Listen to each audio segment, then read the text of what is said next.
Welcome to Ankeny City Stadium here in Central Ankeny. We have a great matchup tonight between the Ankeny Hawkettes, the number 3 ranked Ankeny Hawkettes, up against the number 6 ranked Ankeny Centennial Jaguars.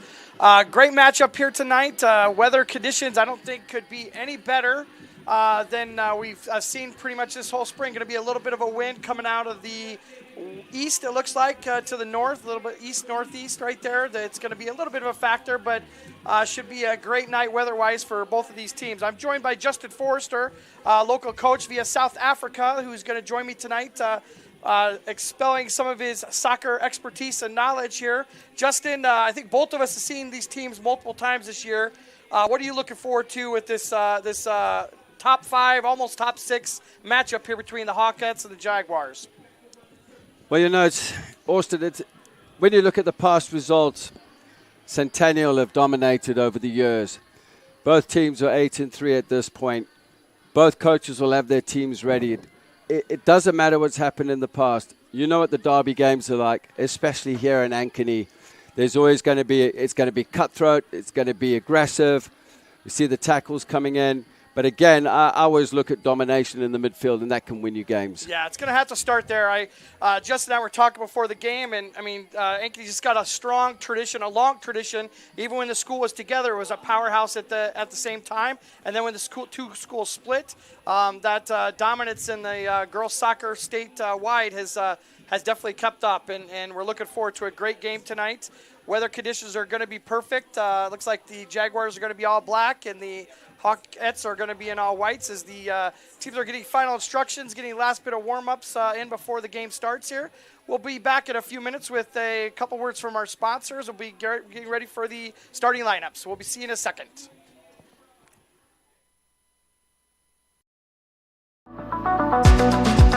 Hi, I'm Chris from Fireplace Superstore. Outdoor furniture season is here, and we've got you covered with the best selection in Central Iowa. We're featuring Poly Furniture by Berlin Gardens. Once you've seen the fit, finish, quality, and materials of Berlin Gardens Poly Furniture, it makes everything else look like it was built in somebody's backyard.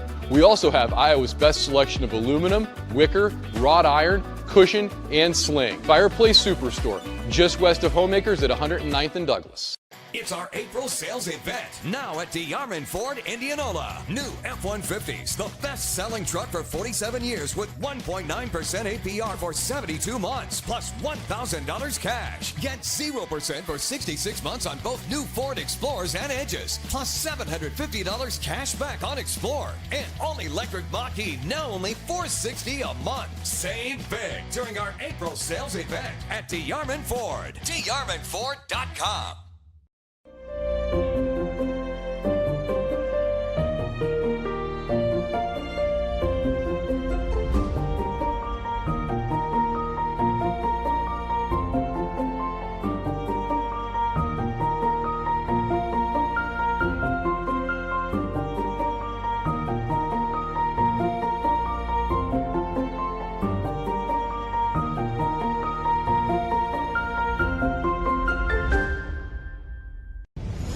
Ever have one of those awkward moments when a business disappointed you? You got ripped off? Didn't get what you expected?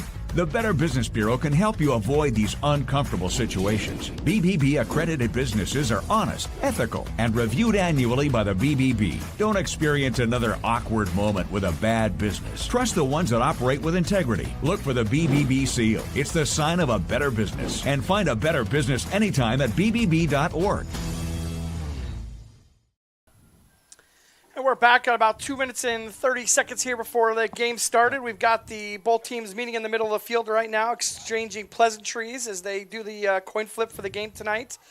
Coaches getting their handshakes in, as players getting their handshakes in. Hopefully we have a great game tonight. All three refs are set up and ready to go. We'll have our starting lineups incoming here shortly. But we can talk a little bit about the teams. I know on the Jaguars side, primary goal scorer for them is Abel Martin, number 16 at the forward position.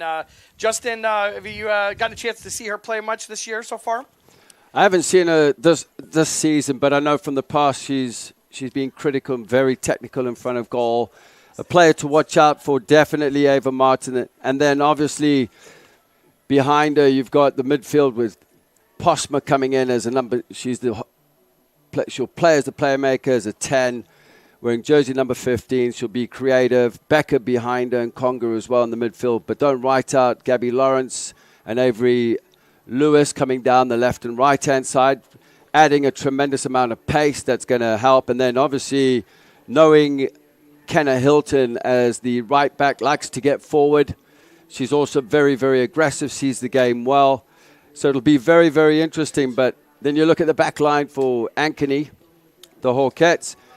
It's going to be a tough evening for Ava Martin. But on the other end, Ali Mackey up front for the Ankeny Hawks. You know, you look at her now. She's on 10 goals so far this season. She's in form. So player to watch out for. We'll keep Balashaitis and Boyle busy at the back if they can contain. And the midfield can screen the ball in. But it all depends. You know, head coach for Hawkettes, Simon Brown, he's got a few tricks up his sleeve.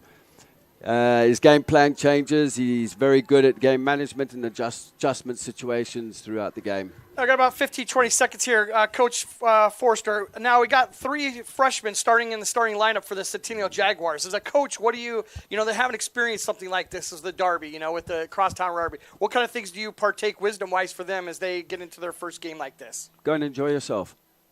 Have fun. If you put too much pressure on the younger players, they will stress and they'll be scared of making mistakes. At the end of the day, everyone makes mistakes. Just embrace it, move on. And I think you've got to put them at ease prior to the game. Just calm the nerves. Don't worry. Go and enjoy it. You've got these teammates, the leaders that will help you through and enjoy the experience. Absolutely. Let's throw it over to the PA announcer for the starting lineups for tonight's game. Soccer. Our visitors for tonight's crosstown matchup are the Ankeny Hawkettes and your Centennial Jaguars. It's time to meet the starting lineups. First, for the visiting Hawkettes.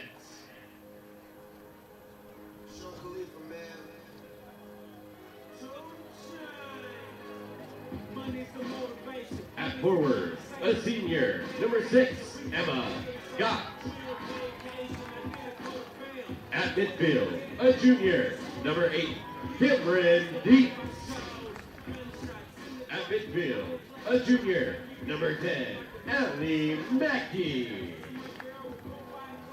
On defense, a junior, number 12, Cameron Shy. At midfield, a freshman, number 13, Isabel Squire. On defense, a junior, number 18, Sophie Leffler. On defense, a senior, number 19, Elizabeth Proctor. At forward, a sophomore, number 20, Ava Paoli. At forward, a sophomore, number 26, Sydney Van Howley. And on defense, a sophomore, number 29, Avery Taylor. In goal for the Hawkettes, a junior, number 0, Claire Close.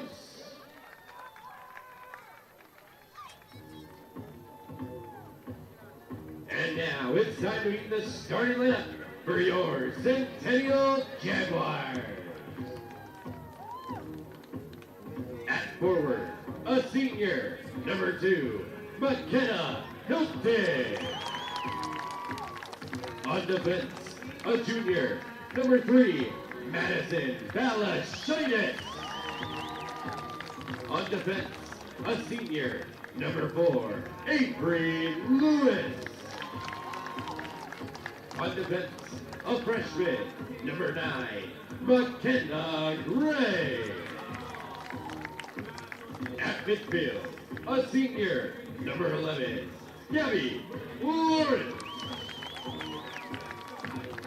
At midfield, a sophomore, number 12, Anne-Marie Becker. At midfield, a freshman, number 15, Maddie Hoeksma. At forward, a junior, number 16, Ava Martin.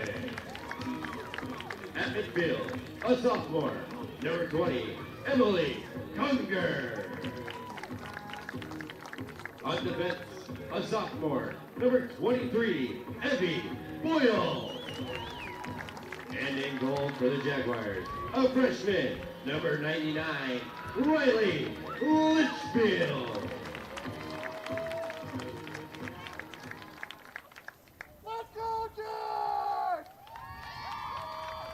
Now, to honor America and those who have served along with their families, we ask that you please rise as you are able. And we'll be back in a few minutes after the national as we anthem. turn and face the flag for the playing of our national anthem. Iowans are working hard, but high prices make it even harder to keep food on the table. Record numbers need help. Your neighbors, your friends, your community. Stopping hunger starts here.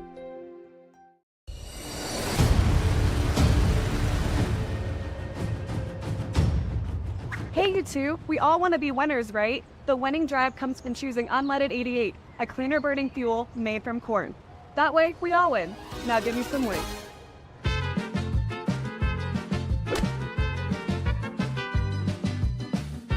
That's the winning drive. Now let's go get some tailgating snacks.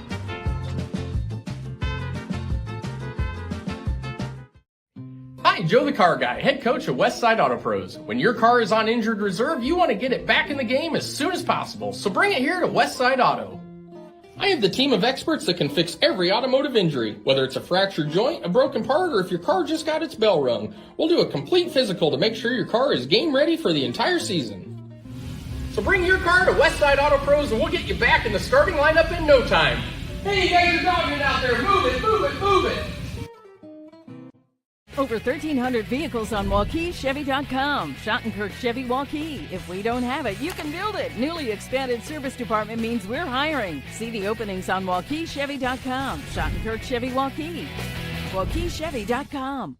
Free Godfather's Pizza begins with the download.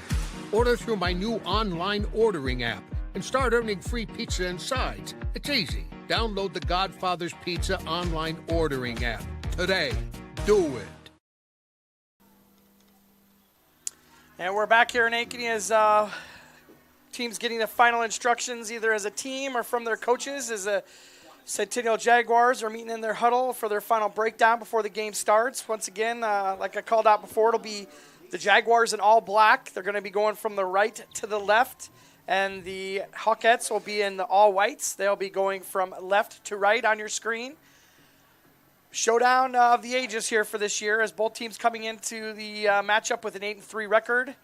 As both of the coaches, Chris Allen for the Jaguars and Simon Brown, meet in the middle and give a final shake of the hands. Both of these coaches know each other well, have played against each other several times, either in the state tournament or here in the Crosstown Derby. Coach Justin, do you get too geared up sometimes for games like this? The nerves are definitely going to be there, but how do you keep yourself, your like emotions under control in a game like this? Well, I'll tell you what, the nerves have been on edge probably for the last 2 weeks because, there's banter going across between half these girls here play on the same club teams as well. Now it's the big one against each other. And I think the nerves will be out once that first ball is kicked.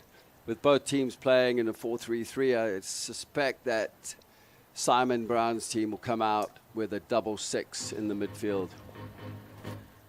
Yep, as we're waiting for the referees to do their final checks on the goals in the backside here. We got one, the near side AR is getting over into his position, and it'll give a signal to the center ref, and we'll be ready to go. 40 minutes are on the clock.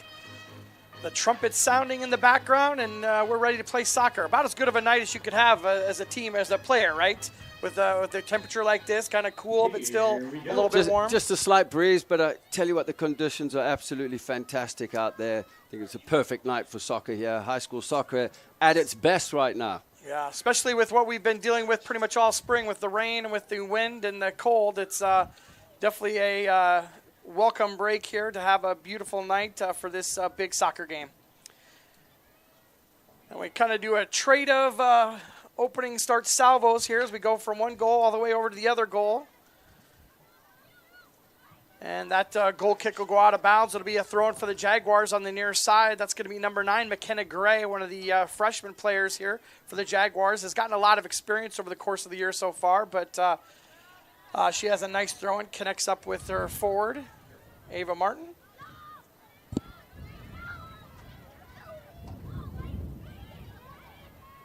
Hawks looking for some control through the midfield. Trying to get the ball to the outside, get some open space. A little bit too strong for the first pass to the outside of the game. Balashitis on the ball. She'll look to move it up until somebody steps up. And then she's going to go right around there and takes a hit there. It'll be an early foul here for the Jaguars. Drew the foul. That was number 6 for the Hawkettes. Emma Gott takes the foul. Puts Balashitis on the turf. So it'll be a free kick from right at midfield for the Jaguars.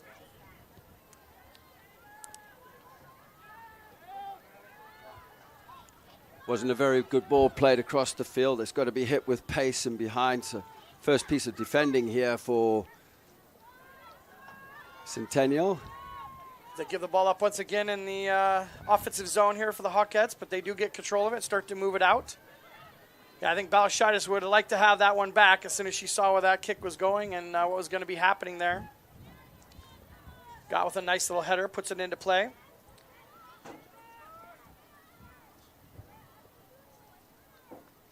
Ball taken out of bounds. It'll be a goal kick for the Jaguars. Ali Mack showing her strength there, driving forward. Press on the edge of the box, as you can see. Now, Coach, she took that ball short. The goalkeeper took that ball short. Now, how does she make that decision in goalkeep on whether she takes that ball long or takes it short? Is there a thought process there? Yeah, obviously it's the quality of the players that you play with. If they're comfortable on the ball playing out of the back, then yes, definitely go for it. If you looked at that press, the 2 jerseys, so you had Ali Mack and then you had Cameron Dietz that were pressing high, but the rest of the team, the rest of the white jerseys weren't in sync with it, so the press wasn't on. If you could see, Becker and Conga were both totally unmarked there in the midfield when we were able to play out. So the press was totally off because what happened is Ali Mack went in, showed Balashitis inside, but that's the cue to press. But the white jerseys of the Hawkettes were still sitting a little bit too deep by about 20 yards. Yep. So it's mostly a game plan decision, and then maybe taking a look at where those offensive forwards are playing that defensive line at that same time. Correct? Correct. Yep. Yeah, got it. Well, a couple turnovers of possession here in midfield here as McKenna Gray tries to send the ball down. It goes out of bounds. It'll be a throw-in for the Jaguars. This is going to bring, I thought they might be bringing their strong thrower in from the backside here, but they're going to go ahead and play that one much more quickly. It's going to go out the backside of the pitch. It'll be a goal kick for the Hawkettes this time. And we'll see decision-making wise here if they decide to take this one long, but they do take it short as well. See Centennial sitting with 2 holding midfielders, just dropping him deep, taking care of Ali Mack, Becker and Conga. Posma having a bit of a free roll in front from what I see. Ava Martin weaving her way through the traffic, tries to get a shot on goal, bounces off one of the Ankeny defenders. Tell you what, it's good to see Elizabeth Proctor out there. She's we're kind of recovering from a season-ending injury last year at the state tournament. So she had a couple games that I'd seen. She'd come in as one of the reserves, so she started tonight. I'm sure she's excited to be out there in that starting lineup and be able to play a full game. You know, knowing Elizabeth Proctor, she's determined. She overcame a tragic injury. Nobody wishes anybody of an injury like that. Yep. And coming back for this match, she should get a look at least on the pitch. Yeah, it'd be exciting to see her in the derby match. As Mackey takes the ball up through the middle, slows it down, waiting for the rest of her offense to get in line. Sends it down the line. It'll be an offsides call. Was a little bit too not patient there on the run through. And the back line for the Jaguars were able to pull her offsides. It'll be a free kick for the Jaguars. Pioli should have checked back. She's seized the line. She's able to determine, wide players, that's their job really. Part of their job is to see the line, stay on side. They're the ones that can see it. Well, there's a difference between going horizontal and vertical, and that time she should have moved a little bit more horizontally with the play along that line to protect herself, and she would have been in a good position. But I think those things kind of happen at the beginning of games, right? You're feeling out how that defense is going to play. Yep, yeah, of course. You get a feel of the opposition. The best thing is to analyze your opponent while you're out there. What are their tendencies? Do they look nervous on the ball? Pick your moments. Wait for the right cues to press. How good are they defending 1v1, especially in the wide areas? And those are moments. If the Hawkettes get the ball out to Pioli and got early in the match, see what the left back and right back are all about. Take them on. Kenna Gray and Kenna Hilton, the left back and right back, they're pretty quick. They're strong. They can stay with you within the game, but it's a matter of testing them on the night. I mean, you never know. Absolutely. I'm excited to see we got 2 strong throw-in candidates, one for each team here with Emma Gott tossing that one. So far, she almost threw it out of bounds over the head of Ali Mackey. And on the other side, we'll have Evie Boyle is a really strong throw-in. She's got a really strong throw-in. She's on the ball right now. She'll be pushing that up through the midfield. But excited to see both of those guys. Almost throw-in down deep is almost like a set piece for both of them as they get the ball in deep. Just out of the picture, I saw Simon Brown down on the bench there urging his players to step up a little bit higher just to take care of the press as Centennial played out of the back.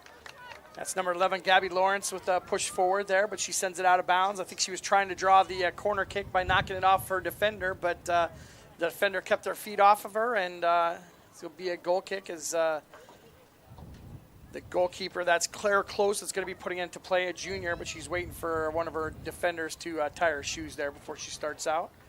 I'd like to see in those moments there with Gabby Lawrence, she was under pressure, overloaded with 2 players on her. It's just having the ability to bring the ball back, recycle, switch play, a little more patience. I get it. She was maybe trying to look for a corner, didn't work out. I think it's kind of one of the problems of, in general, American soccer to begin with, right? We don't have the patience that maybe the teams that have a long history of soccer, when we pull those back into the defensive line and cycle it around, it's hard for us Americans to understand that and to be okay with it. But it's all about keeping your shape and looking for those opportunities to move forward. Yeah, sometimes we use the principles, you run too much. If you have the ball, pick your moments to take players on, pick your moments to hit the space at the right time, pull the opponent out of position to create space.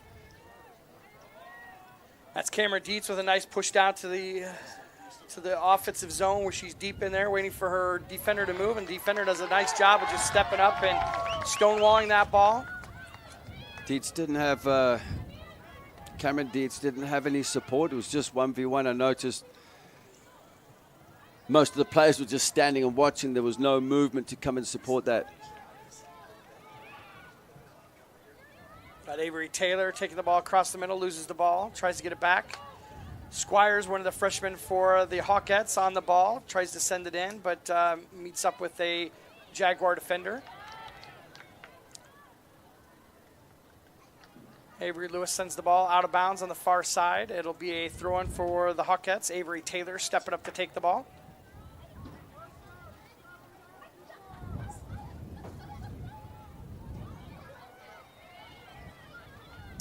So just pretty early here, but we've kind of seen both teams kind of have some pushes up front, not any real strong chances. As soon as I say that, we have a nice little pressure up front here. But I think that feeling out period starting to maybe wind down here as both teams are kind of feeling what's going to be happening out on the field right now. Yeah, I like to use the word game of patience. Just be a little more patient. I've noticed that the Hawkettes are going down the middle. They're struggling with that because as the ball's played in, there's an overload of black jerseys in there, especially with the two in the midfield holding Emily Conga and Becker for Centennial, just sitting in the space. Maybe try and draw them out of position to get the ball into the 9, Cameron Dietz, or try go around the outside. So if it's compact through the middle, go around. Nice centering pass here from Evie Boyle, trying to make connection on the far side with Avery Lewis, but it bounces off of Lewis and heads out to the backside. It'll be a goal kick for the Hawkettes. That was Evie Boyle there to get that throw, and I'm so used to seeing her just launch that ball right into the box, but she went short that time, and then they actually took her right back to her to nice centering pass for her. I noticed that with all the white jerseys in the penalty area, trying to defend the penalty area, no one was picking up. Yep. And just the short one, that's on. And the cross still comes in. You're still getting the delivery into the box. Yeah, she was kind of hiding there right on that 10-foot mark or 10-yard mark there, and was able to bounce that right back to Boyle.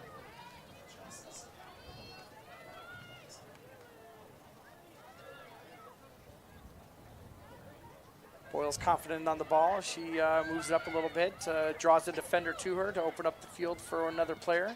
Lots of space there for Becker to turn and drive forward. There was big gaps between the lines. Van Houweling with a nice little change of possession, sends the ball up. But we're going to pinball around here.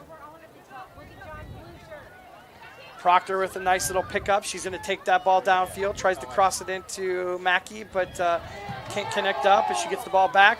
Proctor with a distant shot there. The ball's bouncing around, sent out, but Hawkettes have their best really attack for the night so far. Yeah, they have. They've had most of the pressure, although Centennial, possession-wise, I'd say it's pretty equal. But there's the first opportunity for the Hawkettes off the strike.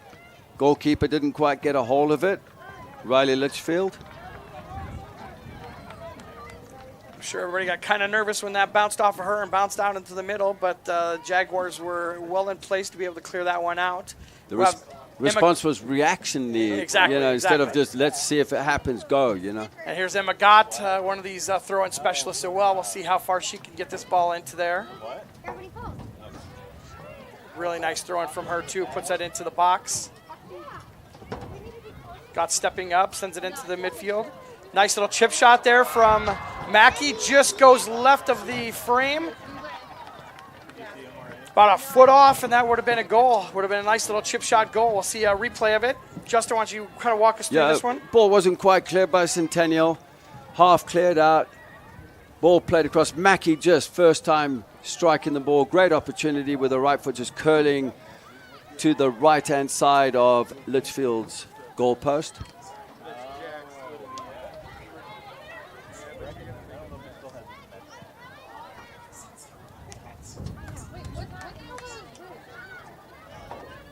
Two good opportunities so far in the match here for the Hawkettes. Putting on a bit of pressure. Definitely a couple of cracks there in that usually really strong defense from the Jaguars. No call there. The Gott wanted a foul. Brown wanted a foul. Everybody wanted a foul, but referee says play on. Ava Martin just dropping in deep into the midfield to get the ball. Strong, very strong on the ball. Posts up really well. Receiving at feet on our near side out of your picture. Gabby Lawrence is utilizing the width if the switch is on. Mackey with a change of possession. He's an University of Iowa Hawkeye commit.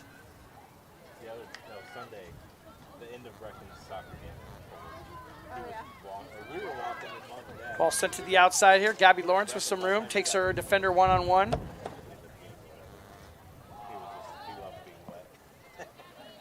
Ball bouncing around here. Goes the wrong way for the Hawkettes, and they go ahead and send that ball out of bounds. It'll be an opportunity for them to reset their defense. I think that was Van Howling that sent that ball out. Gabby Lawrence cutting in as we see changes come in. That'll be number 6, Addison Fair, in for the first time tonight. And we'll see this weapon of Boyle here. She rears back and tosses this one in. Ankeny covers the short player this time, so we'll see what she does. She should be throwing this one long. That is a heck of a weapon. She put that right on the button. Yeah, dangerous ball to deal with, most definitely. I see both sides have the long throws on either side of the field, either touchline. Dangerous, coming in like in some moments and actions, better than corner kicks. I see that Addie Fair has replaced player-for-player Gabby Lawrence here on our near side on the left. And then they flipped her to the far side, so they brought Lawrence in. I see the switch, yeah. That's Fair over there on the ball right now, so they flipped her side, and it looks like they're bringing Avery Lewis over here. So they just flipped their attacking forwards. They're on the outside, attacking forwards on each side there, just to give them a try on each side, I assume. Well, what would be a good? What's the plan there when you do flip sides with one of your forwards? Well, I think Avery Lewis is left-footed, so they want to try and get her going down the touchline and hitting the byline and getting the crosses in. Addie Fair is probably right-footed as we look here. Oh, nice centering pass there for the Hawkettes, but just nobody there to connect up with it to put that one away. You've got to be committed. You've got to trust your teammates. There was a fantastic cross from the byline, perfect cutback. They need the runners into the box to finish it off. Yeah, Cameron Dietz with that nice centering pass, and it does lead to another possession for Ankeny, and it goes out of bounds off of one of the Jaguar defenders. It'll be a corner kick here for the Hawkettes. First one of the whole match here for both teams. As Ankeny posts up a short person there as well, so we'll look forward to see if she's going to take it short or take it long. Looks like right now that ball will be going long. It's Cameron Dietz in there powering that one in, and it's sent out by one of the Jaguar defenders right to Coach Simon Brown. It'll be a throw-in for the Hawkettes. Hawk substitution. Second substitution for the game, Sophia Kephart, freshman in for Elizabeth Proctor.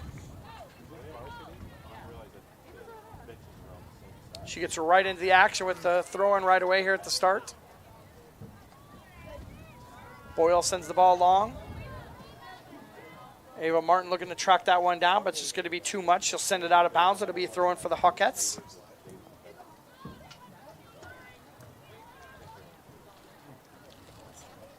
Good thing we put number 20 on there.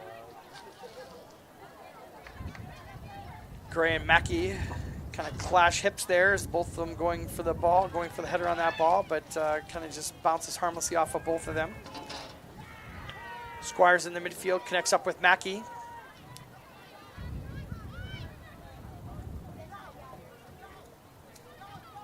Mackey takes the ball in. Nice little chip centering pass, but easy play there for Riley Litchfield, a freshman goalkeeper for the Jaguars. She just looks that one in and drops it down short for her backline mate, Evie Boyle. Evie Boyle just getting caught in 2 minds there to clear the ball. A little bit of trouble here as the ball's bouncing around here. Is the referee going to call anything? The referee is going to, did he call anything? Nope, didn't call. I don't think he did. Dangerous to let the ball bounce in your penalty area. You give the opposition time to attack you. Those seconds count. Well, Litchfield's not the tallest goalkeeper there, too. So, I mean, Mackey, not the tallest one either, but Mackey tried to get her head up in there and tried to make some trouble and almost did so. A little give and go, work down the far sideline. It's better from Centennial. I like that into the feet of Ava Martin. That's where she likes the ball. Now she's under extreme pressure now. Yeah, 4 defenders around her. I mean, that's the kind of goal-scoring threat that Ava Martin is. So I don't. That doesn't surprise me at all that Ankeny had 4 girls on her almost immediately. That was actually a very, very good tackle there from Sophie Loeffler.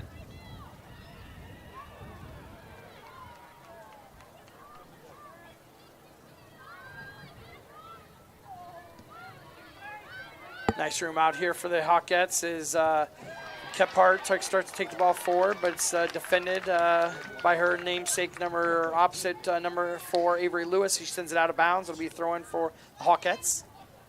A good combination earlier into the holding midfielder for the Hawkettes, playing it out wide. Sophie Kephart should have played it a bit quicker because the press was coming in. Got to be aware of that off your peripheral. Got with a nice little stop there of the ball, put it right at her feet and is able to move forward. Shoots it in on a centering pass, but it's defended out of the bounds, and it'll be a throw-in for the Hawkettes. You can see all the attacking tendencies for the Hawkettes are down the right-hand side where the throw-in's been taken. Crosses have come from that area. It's becoming predictable. Nice throw-in from Gott. It's headed out of there by Belashaitis. She's going to try to keep it in bounds to prevent the corner, but it is going to go out of bounds. It'll be the second corner for the Hawkettes. Looks like Cameron Dietz once again is going to be stepping up to take this one. She takes it very quickly and takes it short. Shot on goal goes off of almost shielded the goalkeeper there, and they're going to call another corner kick there. Centennial were caught napping there. It's criminal when there's 2 players on the ball. You've got to send 2 out, not 1, because you can still combine around them. This is an outswinger, very interesting. The first corner, as they set up, the outswingers normally go away from the goal as it's happened there. Appeals for handball. Yes. Yeah, is it going to be in the goal? It's a penalty. It is a penalty kick. Yeah, the Jaguar defender, the ball went lower than what she expected, and she jumped up trying to make a play on that and had her hands up, and it's going to be a call. I was just going to see if it was right on the edge of the zone or not here on the.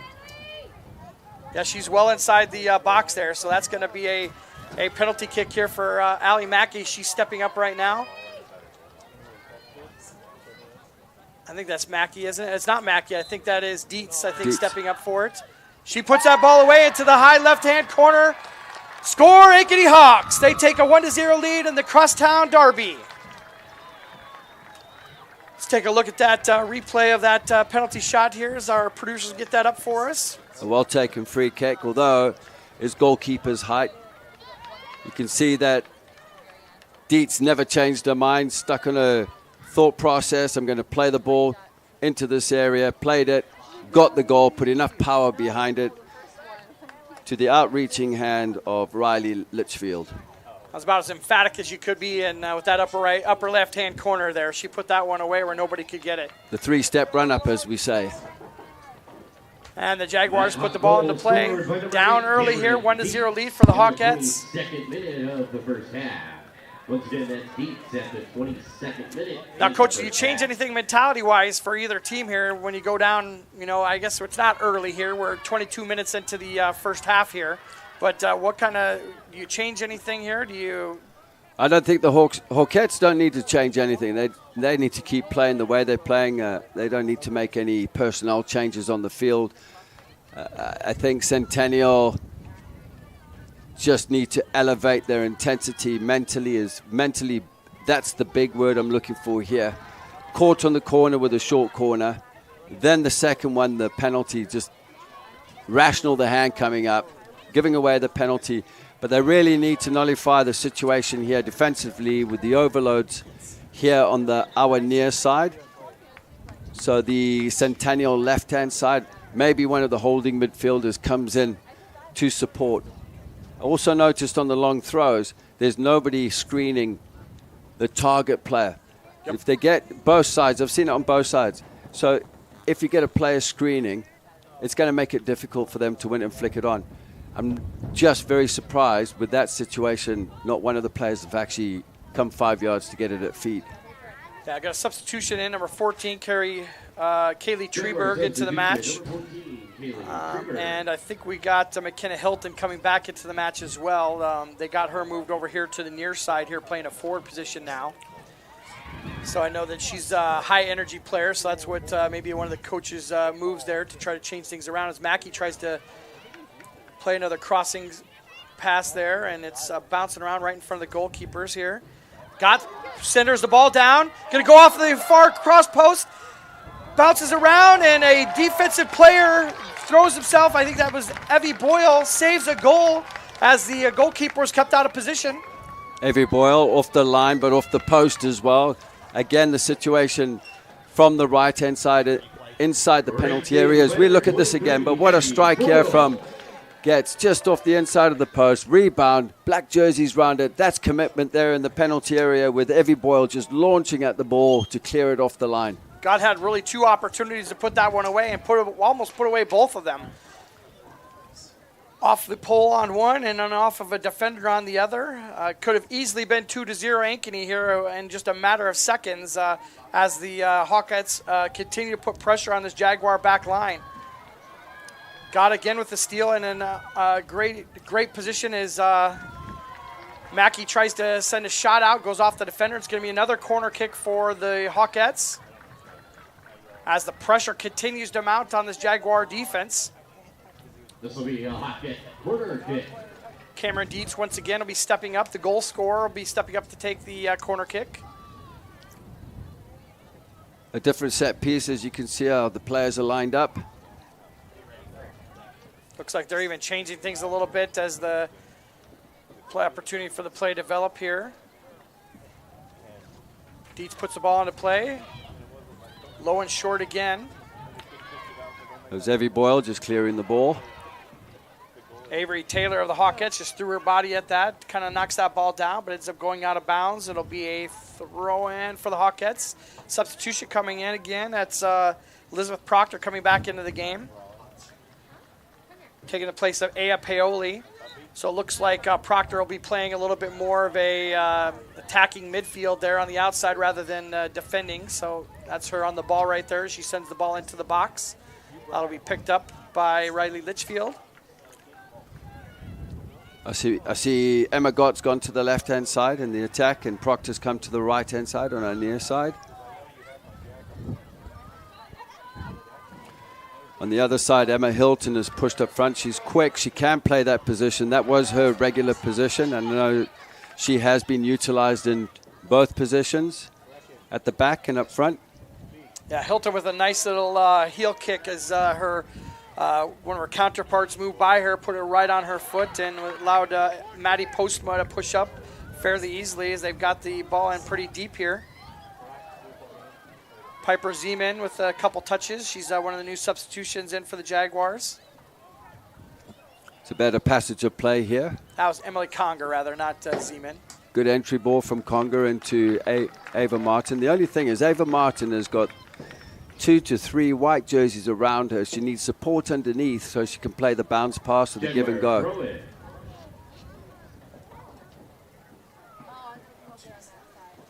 So looking at this out of your picture, the first white jersey is about 20 yards from goal. I'll push the back line up a little further and just squeeze in and squeeze the space so you can win the ball higher up the field. Martin with bounced around a little bit, trying to have a weak try at goal there, bounced around off a couple players, but she sends it out of bounds. It'll be a goal kick for the Hawkettes.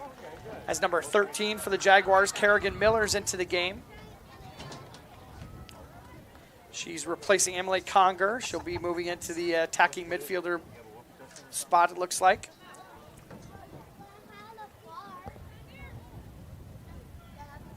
Taylor connects up with Van Houweling.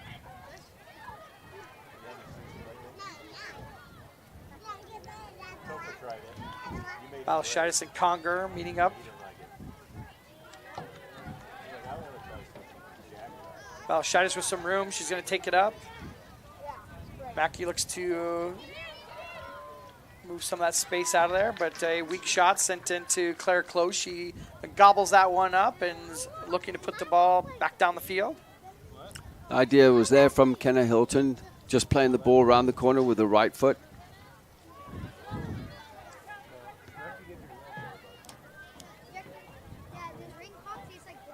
Becker on the ball. She sends it to the outside. There's some room to the outside if they can get that ball moving forward. It's Treberg moving the ball up, and it goes right down the line. Looks like it's going to roll out of bounds. It'll be a throw-in for the Hawkettes, deep in the offensive zone of the Jaguars.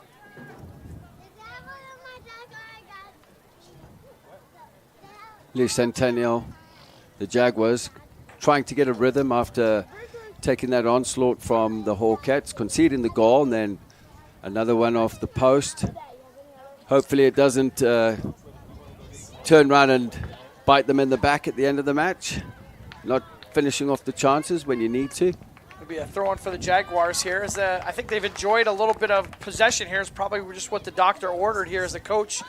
Coach Allen's got to be thinking this is exactly what I needed, is some sustained possession to get their confidence building here, as we've got Evie Boyle moving up to get that cannon of a throw-in here into a dangerous spot. With the sun in Claire Close's eyes as well, making it difficult.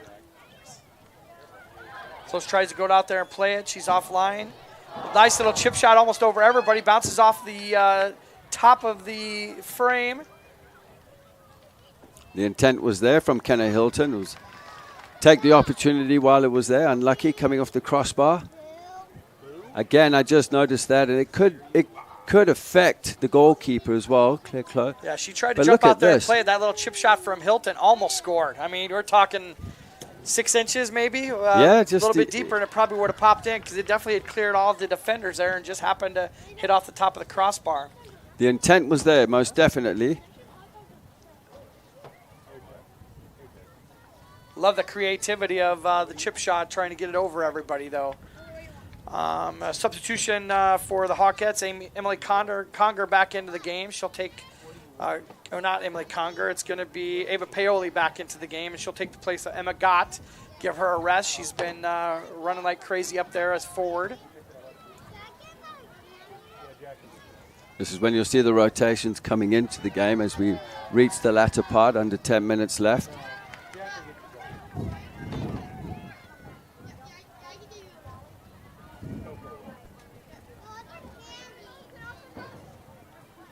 Becker now controlling the midfield, just acting as the pivot and switching play. Balshitis with a shot, and that's going to score. That's she not shot a goal. that from about 30 yards out. Look, it's not a goal. That came off the football crossbar, hit the goalkeeper in the back of the head close. And did it really? Let's see this. I don't think it did, but Justin, you've got maybe better eyes than I did, but I don't think that it bounced off that crossbar, but we'll see. I don't even have my readers on. We've got to see that again. That wasn't a goal from my side here. Let's see again. Balashanitis did really well here. She attacks the space when it opens up. No pressure. Goes past Proctor. Goes past another one. Look at that strike. Yep, it did. It did hit the crossbar. Yeah. Yep, it's a great call by the referee. That was exactly the right call, and Justin, good call. You saw that in real time, so good for you there. Eagle eyes, my friend, eagle eyes. Yeah, yes. Another short one, no pressure, but that's wasted. Look at Kenna Hilton's recovery, did really well there. Let's just talk about that shot. That's exactly the shot in the arm that the Jaguars need, even if it didn't score. I mean, right? I think that's the mentality that they needed to have, is to get that ball on the frame and get things going in the right direction. You know, I've noticed right from the start of the game, Balashanitis on 4 occasions has carried the ball into the midfield where there's space. She has that ability from what I've seen. I wonder at a later stage in this match, could she be a player that could move into the midfield and create from there? Because she has the ability. As you can see, she's going up for the corner with Evie Boyle as well. So, again, if you take a look at Claire Close in goals, she's got one hand on her eyes. Yeah, just a screamer of a shot. Yeah, and the shot. sun is affecting her at this point. That's Hilton putting the ball into play. Nice, dangerous spot. Controlled well by Claire Close. She got a first touch on it and it bounced. She controlled it right after that. Could have been a dangerous play there as well. Yeah, letting the ball bounce like that. Try and get a grip of the ball, hold on to it. You don't want to allow any chances for the opponents. Mackey connecting up with Dietz. Dietz sends it to the outside. That's Proctor with a push down the side. Centers the pass, trying to get to the far side. It's bound down by Avery Taylor. Avery Taylor gets taken out. Are they going to call anything there? Is the goalkeeper and the offensive player kind of took each other out, and it looked like a defender got taken down as well. As we look at this again here, Proctor. Nice ball in, though, from her. Right foot delivery. Great ball in there. Look at that run on the far side. I believe Pioli. Not a foul. Very close again. The right back was letting the ball come to her. Yeah, right? she had to tuck ball. in. She had no idea that Pioli was coming in on the far post, inverted. Yeah, Avery Taylor with a nice little push up. It's a corner kick for the Hawks, and a lot of contact in there for Litchfield as she does finally get control of it. But that was a scary situation for her once again. The Hawkettes kind of weathered that little possession, pressure possession from the Jaguars, and have turned it right back around and got that pressure going the other way again. It all started from the corner. The two on the ball wasn't really detailed to what they needed, and that caused the counterattack, caused the opportunity there. I tell you what, the Hawkettes are dangerous when they go forward. Dangerous. They look like they're going to score. Just from what we've seen, hitting the post, the chance that was created just now, Proctor down the right-hand side, early delivery, perfect delivery actually around the back. Well, I think the Jaguars are going to have to look for somebody to relieve some pressure off of Martin, to be an offensive person there as well. Because you look over at the Hawkettes, you've got Dietz, you've got Gott, you've got Mackey, all putting pressure. We've called out their names. Even Avery Taylor coming back from the backside puts some pressure on that last little interchange there. But Ava Martin's been kind of one of the only people we've really called out offensively for the Jaguars so far. Yeah, and she needs more support. She is the experience up there, but you can see that every time she gets the ball, 2-3 white jerseys around her. Just then, when she received the ball, she had 5 yards of space. As we see changes coming in, she didn't realize it. Could have got it on the half turn with a back foot. And Emily Conger back into the game, number 20 for the Jaguars.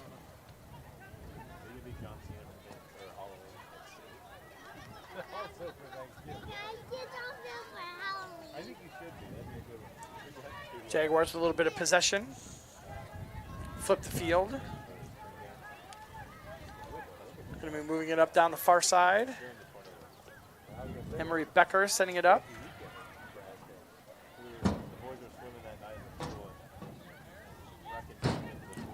Ellie Mackey picking up the pieces there, just laying it back into Loeffler. Be a throw-in for the Jaguars. Gott not happy with that call. Just under 5 minutes left to go here in the first half. A 1-0 lead for the Hawkettes so far. Off of a goal from Cameron Dietz. It was off of a penalty in the box about halfway through this first half.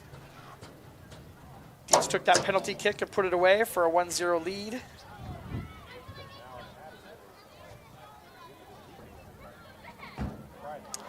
Nice ball into space. That's Emily Conger sending it in.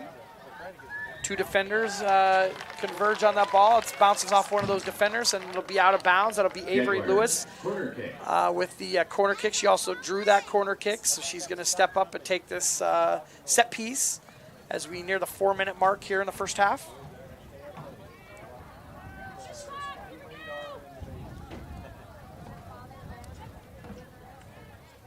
Ball into play. Nice little ball there, but just nobody on the backside to be able to knock that back into play. It goes out of bounds. It'll be a goal kick for the Hawkettes. Fantastic ball in. It was whipped in swinger with curve on it. Becker just coming in at the far post, didn't quite get onto it. All the pressure was coming to the mid and the near post, and just nobody sitting on that back post. Yeah, throwing for the Hawkettes is a little 50-50 ball over there with Avery Taylor, and looks like Avery Lewis over there kind of battling for that ball.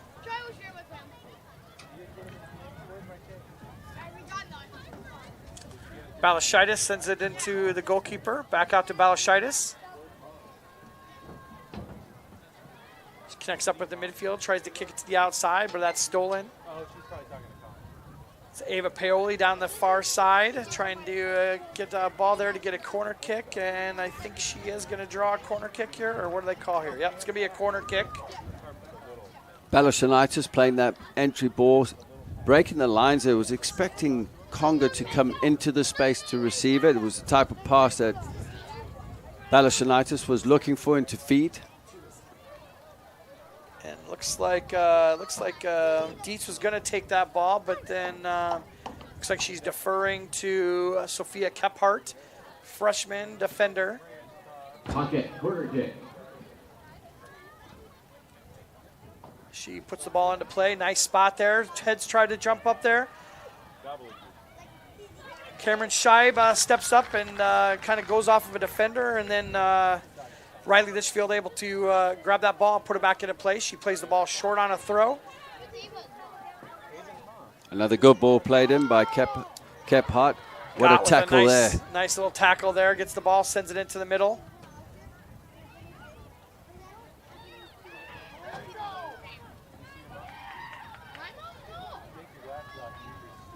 Nice, none of those setting pass, but Mackey a little bit too short to get there. Dietz a little bit too short to get on there. That's Mackey on the ball now.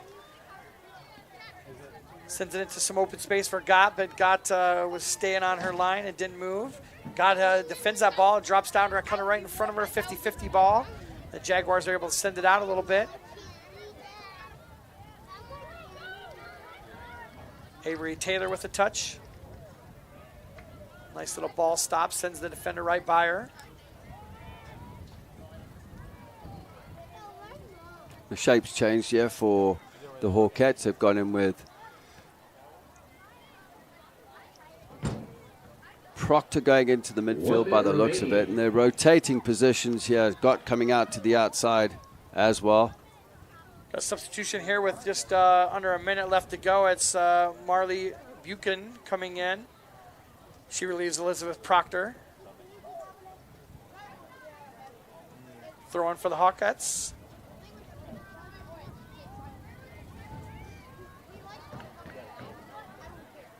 Nice piece of defending from Marie Becker. Gets the ball off of the Ankeny forward's feet.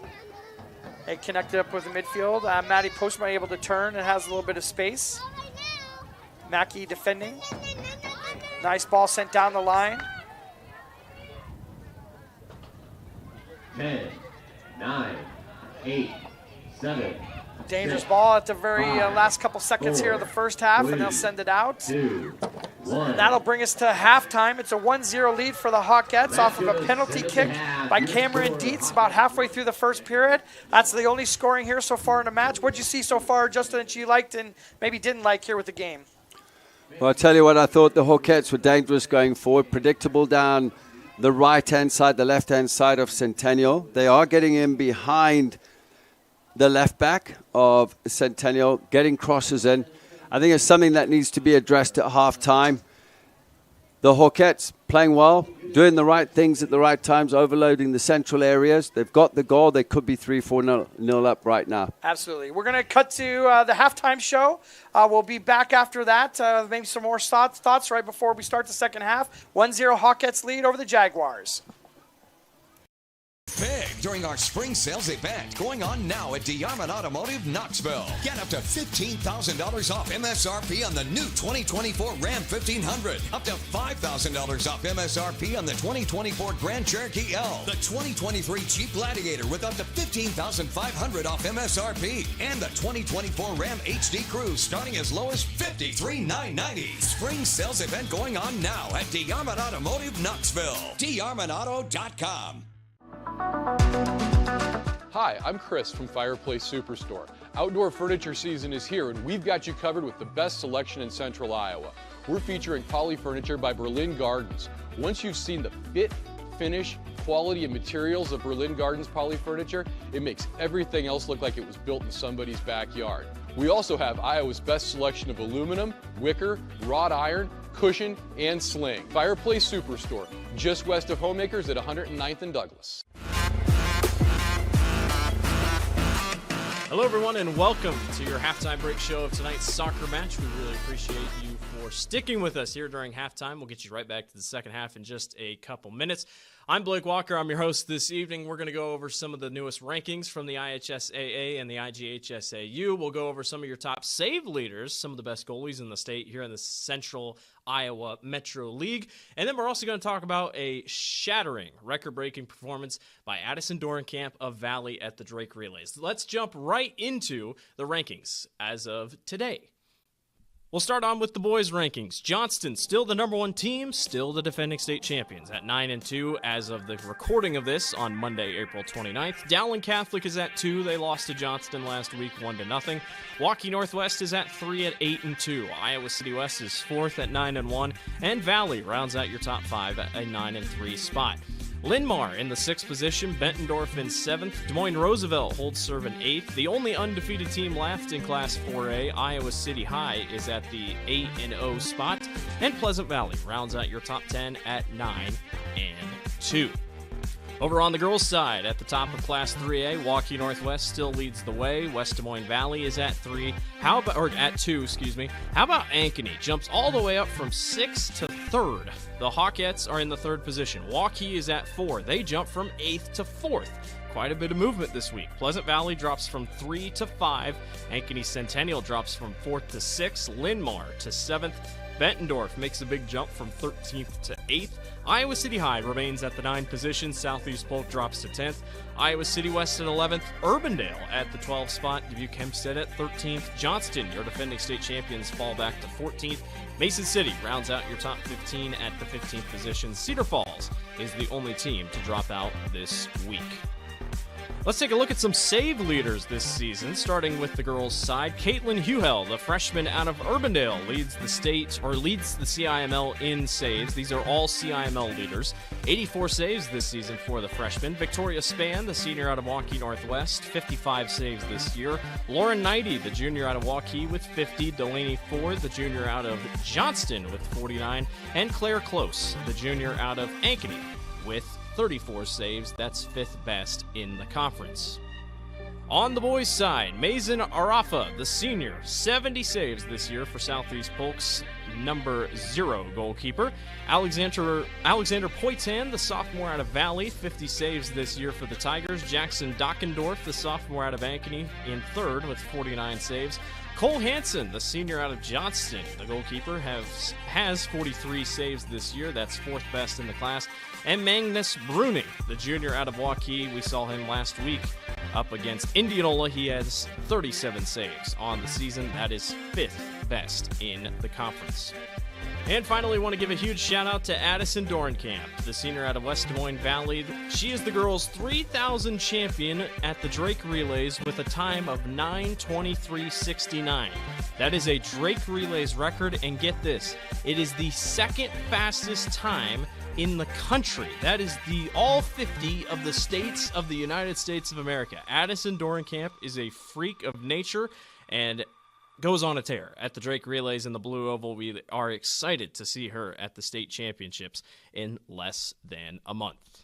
That will do it for us here on the CISN Halftime Show. I'm your host, Blake Walker. Thank you so much for watching. Let's send it back to our game. Enjoy the second half.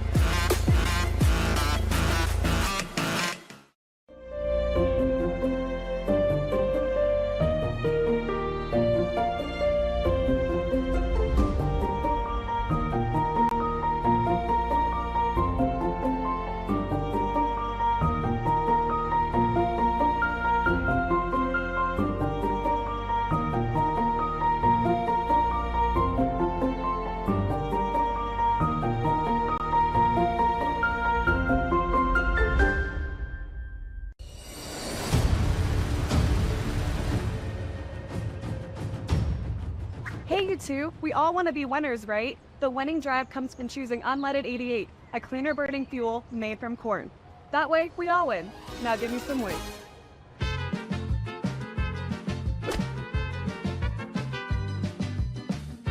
That's the winning drive. Now let's go get some tailgating snacks.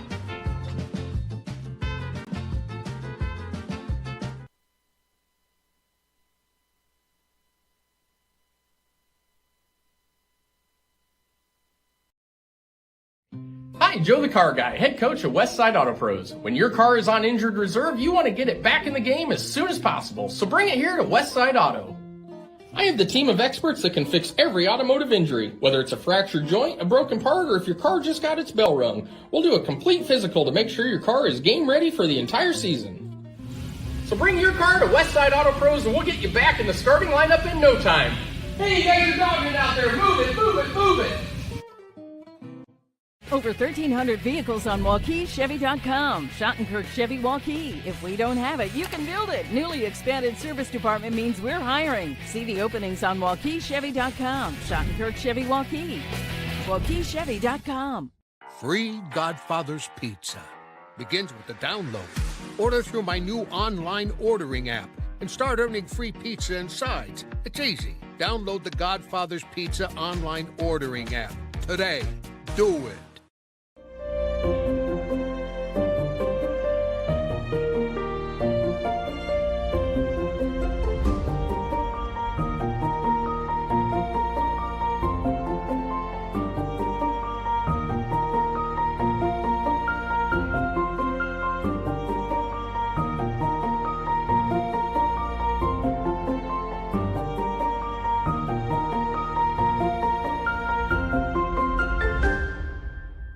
Iowans are working hard, but high prices make it even harder to keep food on the table. Record numbers need help. Your neighbors, your friends, your community. Stopping hunger starts here. And we're back, halftime winding down here with this Ankeny Hawkettes and Centennial Jaguars matchup, 1-0 at the half here. Here with this is Austin Oliver here with Justin Forrester, one of the local coaches here. Justin, we're going to take a look at some of the replays from the first half. The first one here is going to be the penalty, I believe, off of the corner kick here for the Hawkettes. As Dietz puts the ball into play, kind of walk us through this one.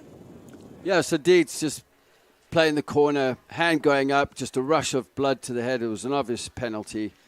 And that sets us up. Yeah, Dietz stepped up apparently for the penalty, as we see here. Dietz takes a couple of breaths, susses out Litchfield, 3 steps up, nice and easy, to Litchfield's right-hand side. Emphatic shot there for her, puts that ball away. That gave the Hawkettes the lead early here, or about midway through the first half, but leads us to this last replay. It was a bang-bang play here from the Jaguars, but we're going to take a look at Balashaitis' just a cannon of a shot from about the 30-yard mark there as she steps up through some defenders.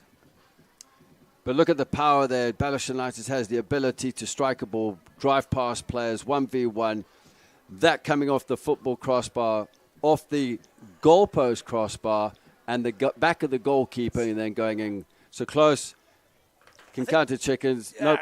Kind of close, got one touch on there a little bit, and it was just enough to send it off that top part of the frame goes up and hits that goal post and then sends it right off of her back.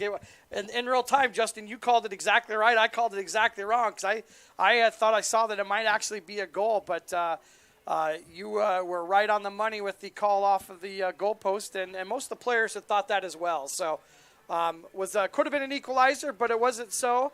But I think that kind of saw the ebbs and flows of the match early in the match too, with Ankeny taking a lot of the first part of the game. We had a grouping of minutes there right around Balashitis' shot there where the Jaguars came back into their own and then kind of went back over to Ankeny there towards the end as well. I just wonder if Coach Chris Allen will move Balashitis into the midfield because she's a strong player. She's very technical.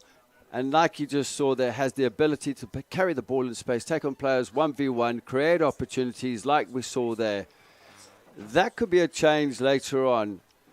It wouldn't surprise me. It might surprise the Hawkettes. But if she carries on driving forward like that, it's going to cause a problem because nobody put a tackle in. Yeah, confidence-wise, she's got a lot of it. You know, like you could tell that she's just very confident. She wove through maybe 3 or 4 different defenders as she got to that spot where she took that shot. Had it in her mind what she was going to be doing as she moved through there. So that could be something that could definitely be advantageous for them as we roll into the remaining waning minutes here if they're still down 1-0 at that point. But Jaguars have already taken a field. We'll flip-flop our sides here for the second half. Jaguars, once again, in all black, will be on the left side of your screen, moving to the right. And the Hawkettes now taking the field after some final instructions from Coach Simon Brown. Will be on your right, moving to your left in the all-whites. Same goalies. It'll be Claire Closet for keeper for the Hawkettes and Riley Litchfield and keeper for the Jaguars. As the center ref gets the okay for both ARs, he's looking at his watch, and he puts the ball into play, and here we go. Looks like the same starting lineup. Kenna Hilton on the far side, in the left wing. This is where Balashitis' lovely little ball played into Becker there, just with the outside of the foot. Some great vision. Mackey with some nice pressure, gets the ball, but it flips right back over to the Jaguars. Ava Martin with a nicely weighted ball to the outside as Hilton waits for the rest of her offensive compatriots to move up the field, centers the ball. It's going to be on frame, and Close easily dispatches that one, takes it right out of the air. Close did well there, with Kenna Hilton cutting in onto her right foot, looking for the far post. Paoli on the outside, running this ball down.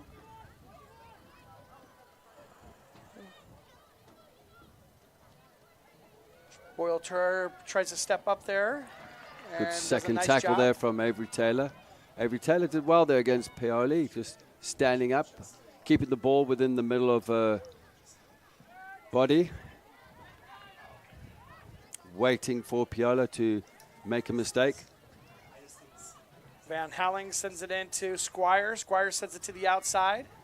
Gott's trying to chase this one down, centers the ball there, but puts it on to frame there, a shot on goal. But Litchfield right there to snag that one. She takes the ball long.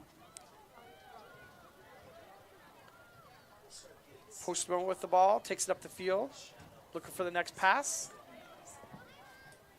Tries to take some open space, but Avery Taylor's right there, ready to step up and stop that attack. Good positioning there from Taylor, just sitting in the space where she should be, intercepting the ball. Last thing she needs is being split there in those areas.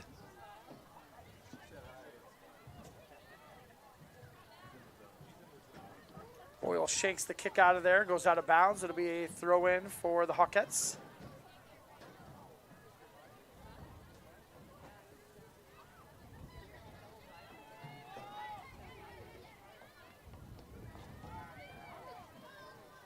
Couple changes of possession there in the midfield as Postma takes the ball down the field.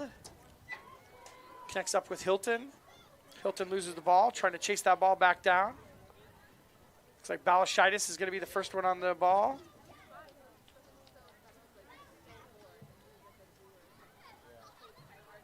Gott and Dietz trying to play a little give and go. Goes out of bounds there. It'll be off of the Jaguars. It'll be a throw-in for the Hawkettes. As Cameron Scheib comes up from the back line, put pressure. She's going to step right in front of the goalkeeper to mess with the vision of the goalkeeper as Gott sends that ball in. Up to the top of the key, Mackey. Scheib takes a shot at it, bounces around a little bit. It's going to go out of bounds. Yep, it's going to be a throw-in for the Hawkettes. Postma just managing to clear the lines, whipping the ball out to our near touch line. It's the sort of pressure that the Hawkettes would like, just keeping the ball deep inside the Centennial half. Paoli and Mackey. Mackey going to take a shot. It's going to bounce off of the goalkeeper Litchfield. It's going to go out of bounds. It'll be a corner kick for the Hawkettes. And Justin, you kind of talked about this in the first half. This sun plays a big part of this set piece from this angle, correct? Yep. As you can see, Litchfield just with a hand above on her forehead there. You can see several defenders on both defenders and offensive players both kind of shielding that sun. So this ball is going to really just drop out of the shadow of the sun there as Dietz plays that ball. Dangerous ball in on the ground as well, driven in low. Ball's going to trickle out of bounds. It'll be a throw-in for the Hawkettes. Looks like Gott's going to come all the way across the field and use that strong throw-in from there. This is when Ava Pioli, when possession and transition happens, stays on the far side, and Emma Gott stays on the near side here. Great throw-in. Scheib tries to get up there and knock that one down, but it's going to be another throw-in for the Hawkettes. Balashanitis just managing to head the ball out.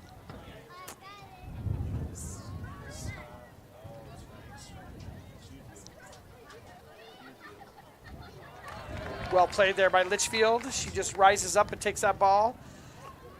Again, had to deal with the sun there as well. Made it really difficult for her.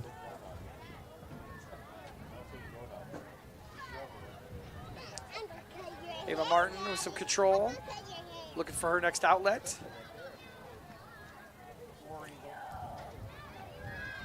Lewis chests that ball down right to her feet. Nice job of controlling. Gets it back to Postma. Postma with the opportunity to shoot there and goes off of a defender. Paoli with a touch to the inside. That's stolen. Possession going kind of ping-ponging back and forth between both teams. Becker and Conga doing well there to win the ball back, especially Becker putting in a shift. You all know what this game's about. It's been 7 games since the Hawkettes haven't won.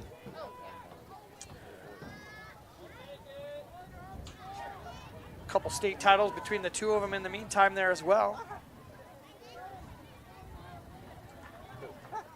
Dietz, nice little ball that beats that defender, gets down to Gott. Gott's got Paoli screaming down the far side as she's going to try to get a centering pass and connect up with Paoli. Ball's out there, bounces off one of the defenders, and almost an own goal there. We had a nice little touch there. I think that was Treberg, maybe number 24. No, who was that? Number 14, I think. I believe it was Treberg, but I tell you what, the timing. Look at this ball that was played in here by Gott. Perfect ball. The timing of Pioli's run was perfect. She came and inverted inside the defender at the right time. Tyver did really well just to clear that out for a corner. Great play, but great defending as well. Yeah, she was in the right place. Both players in the right place, the right time, as that leads to a corner kick as Dietz sends that ball in. Bounces off one of the goalkeeper, and it's bouncing around like crazy here. Another little chip up here as some team tries to get control of it. Boyle goes down hard. We're going to have a foul called there in the box. And it'll be Jaguars' free kick there. Holy cow. Another good corner. Drop that right in like a parachute out of the sky. Put it right in the really dangerous spot there for the Jags. The Jags are struggling to deal with the aerial balls coming in from corners, especially those type driven in from the right-hand side. Like I said in the first half, that's where all the attacks are coming from, on the right-hand side. See the strength is down that side with the Hawkettes, something that has to be dealt with. So physical play there on both sides as 2 players go down, 1 from each team. Counter-attacked on for the Jaguars, but that's thwarted. We almost have a wrestling match breaking out on the field there as Elizabeth Proctor gets control, tries to push it up the field. That'll be a free kick for the Hawkettes. Surprised we didn't get a card on that with the drag down there. Had an arm around the waist there. I tell you what, Proctor came into the midfield there, left Kenna Hilton in space, ample space there. Posma would have got a hold of it, gone past Proctor. Proctor did well to win it. If she hadn't won that ball, Kenna Hilton would have been in acres of space. Shot from distance from Avery Taylor. I think she was trying to connect up on a pass, but ended up being more on frame than she thought it was going to be. And then a handball called on the Hawkettes. That'll give a free kick here for the Jaguars, just past midfield.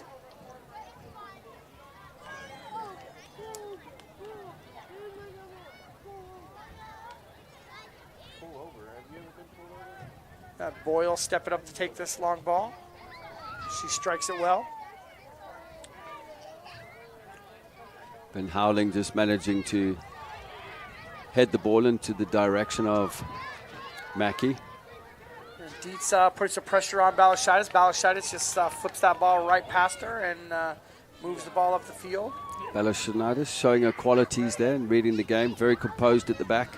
Got with a beautifully weighted ball out there to Proctor. Proctor looks like she's going to be able to run this one down and get a centering pass. Tries to connect up with Mackey, but it's sent out. Jaguars have an opportunity for maybe a little bit of a counterattack. They don't have the numbers here, but they're trying to push forward. Scheib sends the ball out of bounds. It'll be a throw-in on the far side for the Jaguars. 10 minutes in so far here, Justin. Have we seen any changes, do you think, here of the thought process by the Jaguars? Coach Allen, has he changed anything? No, he hasn't. I'd like to see either inverted fullbacks going forward, but they have to be trained that way, or go three at the back, take the risk, push Balashanitis into the midfield, play with the box midfield. Then you can control. What you can control in there is the three Hawkette players with Squires, Howling, Van Howling, and Mackey. You go four in there with the box midfield. Yes, you will leave an overload attacking-wise for the Hawkettes at the back, but you have to take risks right now. Gotta make I mean, something you're happen. 1-0 now. You don't want to do it with 5 minutes to go. It just doesn't make sense. You want to do it around 16 to 18 minutes left in the game. See if you can get the goal. Then momentum changes. Because right now, down the middle here, the Hawkettes are doing really well in the midfield. With the three in the midfield, Van Howling and Squires are just picking everything up. They're finding Ali Mackey, and then again, Gotts and Dietz going down the middle, wide areas, and Pioli. They're just causing too much havoc right now. To be honest with you, it's something will change, and you know Chris Allen's experienced at this. You know, he's been coaching here for many, many years. He's won some championships. Yeah, right now those midfielders just are feeling way too comfortable. You know, they're comfortable moving through there and been effective. For example, here, as that ball's played out to Avery Boyle, I'd like to see Becca create the angle to play out. She was the nearest one, but she just wasn't having it, didn't want it. She's a good enough player to do that.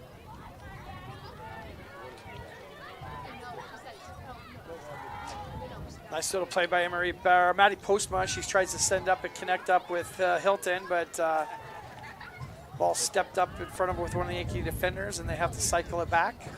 That's where Becca's really good, picking up the pieces, playing one touch, two touch. Like to see her get on the half turn, get that ball forward.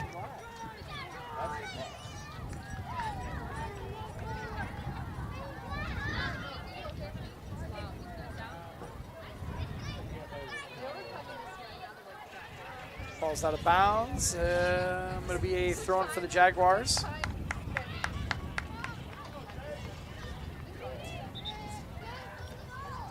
Tell you what, Simon Brown does really well with the Hawkettes. Once he's got you pinned into your own half defensively in your defensive third, he urges his players and motivates them to keep you in those areas. They press, they go man-on-man with numbers, zonal in behind. It's really difficult to break the line and get out of there on the counter-attacks. Look at the amount of white jerseys that are shifted across. But once you get that ball out and you can get it out on the switch to Kenna Hilton, it can cause some problems, but it's not happening. They've got a header in the space on the diagonal in the half spaces, in behind Proctor and Sheeb on the far side. Gabby Lawrence into the game for the Jaguars. She replaces Ava Martin, giving her a rest from that forward position. Throwing for the Jaguars. Balashitis with the touch on the back line. Sends it over to Boyle. Pressure coming from Dietz. She drops off a little bit. Boyle flips the field. Hilton with a touch. Kenna Hilton's natural tendencies are to come inside, inverted on the right foot.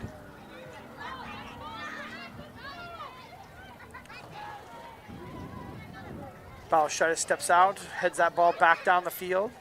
It's going to go out of bounds. Nice little post-out move there from Gott as she shields the ball as it runs out of bounds. It'll be a throw-in for the Hawkettes.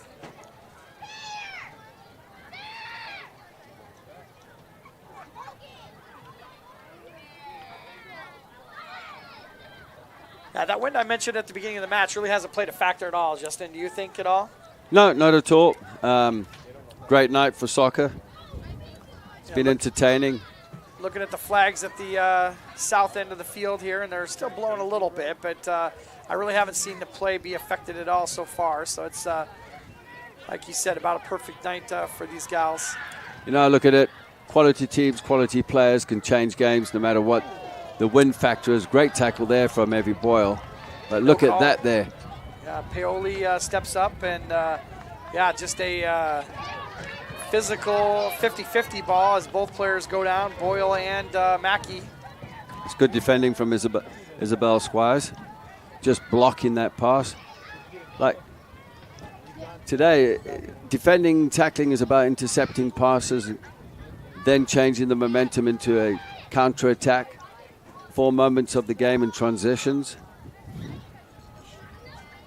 Gott's going to step up and take this one. 15 minutes into the second half.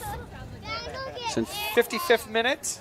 Centennial is still not posting anybody up in front of the target player there. Scheib sends that ball down, back to Gott. Gott's going to take a little chip shot. Mackey's trying to get underneath of it. She back kicks that, and it's going to go out of bounds. It'll be a goal kick for the Jaguars. Gott's got the ability. She just leaning away from it, didn't quite get the stood foot right. She has the ability. That's what I was looking for out of Becca earlier on, just to create the angle out the back for Balashanitis. But going back to that opportunity there, just didn't quite connect. She has the ability to drive a ball, and she can put some pace on it, texture, bend the ball in. Yeah, substitution coming in for the Hawkettes. Sophia Kephart coming in for Van Houweling. She'll be in that defending midfield position that Van Houweling's been playing. Number 4, Sophia Kephart. Is looking at some positional changes here, possibly. She's moved out to the right-hand side, which I think that means Proctor. Maybe pushed up a little bit. Yeah, it looks like the Proctor's in that attacking forward on the outside now. Right alongside Dietz and then opposite of Paoli. Yeah, the Hawkettes are creating so much pressure here. There's really nobody even sitting back here offensively for the Jaguars as they're having to deal with the pressure as another centering pass comes through and Boyle knees it out of there. Almost a clash there as Paoli came in to put a strike on that ball. Avery Taylor with a nice little touch, and Scheib sends it sky high. That ball's coming down with some ice on it. It was so high. A couple of snowballs attached to it. Yeah, and Gott's going to be a nice settle here as Balashitis is right there. Nice, try to do a nice little touch centering pass, but goalie was right there in the right position, Litchfield, to grab that one out of a dangerous spot. Balashanitis did enough there. I tell you what a run there from Dietz into the penalty area as Emma Gott managed to get the cross and didn't quite get the cut back. The angle was off as per the defending of Balashanitis. Nice little opportunity here for the Jags as Gabby Lawrence taking the ball down the field. It goes out of bounds. It'll be a throw-in for the Jaguars. Have to wait a second here as we got multiple balls on the field right now. And that's a substitution. That's going to be Ava Martin coming back into the game. She got her rest, and she'll probably be in for the rest of the match. Gabby Lawrence is going to be taking a seat.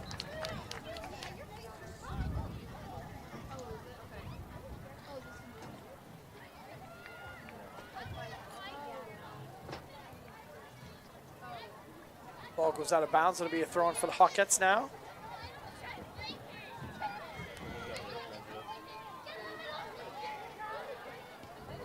Scheib sends the ball down to midfield. Scheib just launches it, clears the lines. Takes a bit of pressure off the back line as well when you do that. Gives them a bit of a breather. Good ball played in there. Nice ball there from Dietz. Paoli just not going to have enough real estate to be able to track that one down, so she goes ahead and saves some energy and watches that go out of the back of the pitch. It'll be a goal kick for Jaguars. There's lots of space between the lines. Becker allowed to get on the ball. Press coming in too late. The Hawkettes backline is deep inside their own half of the Jaguars' goal kicks, which surprises me. I'd have pushed them up to the halfway line. They're going short all the time. Invite the press. Squeeze between the lines.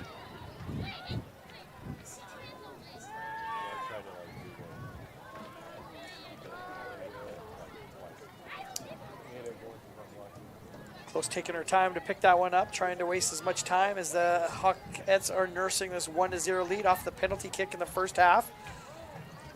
Cameron Dietz had drawn the foul on a corner kick and then drew a penalty shot, and Gott takes a shot to the back, and Emma draws the foul. It'll be a free kick. Be right about the 45-yard line for the football yard markers.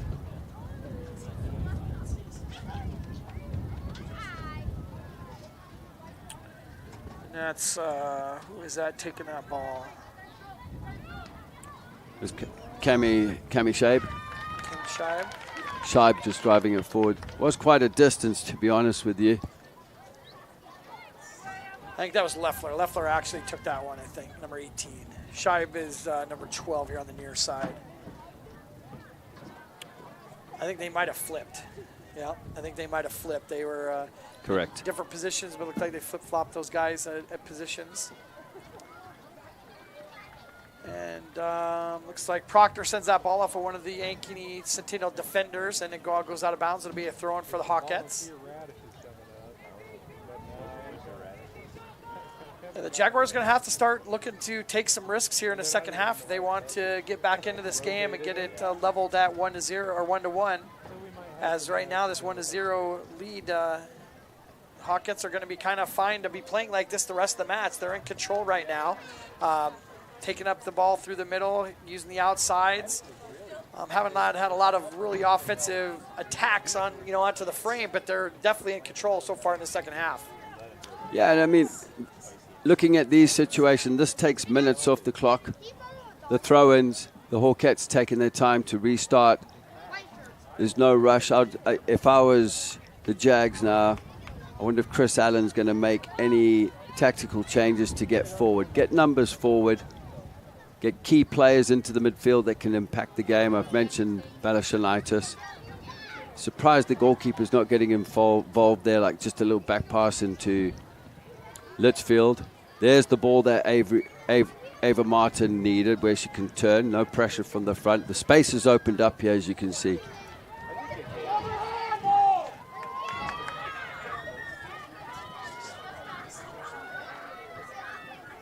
Both defender and offensive player both kind of misjudged that ball as it bounced around there with nobody really touching it. An opportunity for the Jags to move down the field, but it goes out of bounds.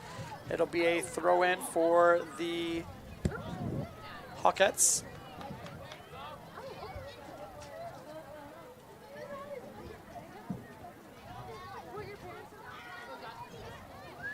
This is where the Jags need to keep the Hawkettes inside their own half. Just pin them in. Don't let them out. The physicality of the game definitely is ramping up here as the Jaguars are going to get more and more desperate to get something to happen here. these 50-50 balls are just the physicality of them is just starting to get a little bit higher as we move into the last 17 minutes of the game. The level will raise, that's for sure. A lot at stake tonight. Yeah, even with rankings, the Hawkettes at number 3. I think they had knocked off the number 1 team, the Waukee Northwest. Yep, yeah, the 2-0 Wolves last week. And that was an away game, I believe, too. It was at Wolves' home spot. So that's a big takeaway for them, gives them some confidence. And the Jaguars are not sitting in a bad place at number 6 here, both with 8-3 records. Got a lot of things to be getting ready for the postseason. I covered 2 games for Northwest out there, beautiful stadium. But I'm not surprised the Hawkettes beat them. When I saw the score, I wasn't surprised just looking at them today. Yeah, they've played a great match here so far. Got through that one so far. She threw it out the backside of the pitch. It'll be a goal kick for the Jaguars, and I'd look to probably see them start to moving these up more down the field than taking these short. But we'll see what she does. Addison Fair into the match for the Jaguars. And Hawkette substitution, number 26, Sydney Van Houweling. And Van Houweling back in for the midfield for the Hawkettes as well. Balashidis with a nicely weighted pass gets Emily Conger up to Martin. Martin's going to send it to the outside, trying to get it into some open space. Nice job defending there by the Ankeny back line.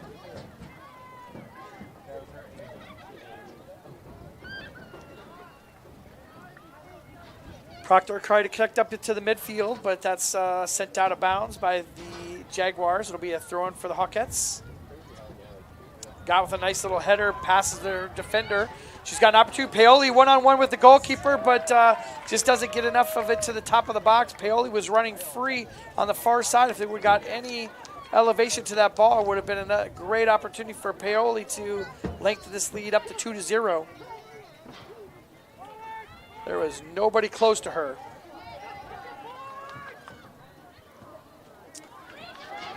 Nicely weighted ball by Conger trying to get,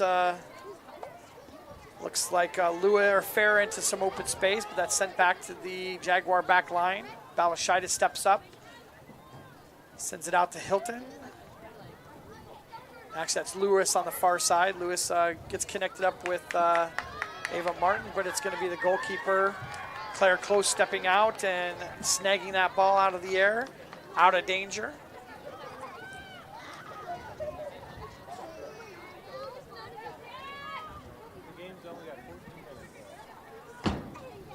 Ooh, nice little head jab there as Gott's going to be able to run this one down. This is her and Balashidis are going to be one-on-one here, see what kind of moves she can put on, and she sends it back to Van Houweling. Van Houweling is going to cross that ball, and Proctor's on the far side is going to be able to run that ball down too.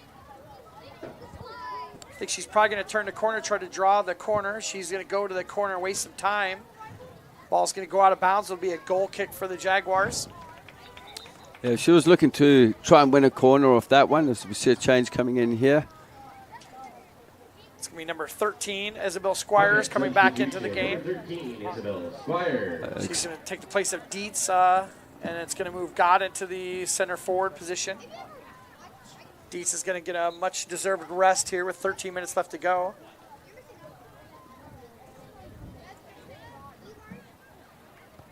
Boyle sends it long.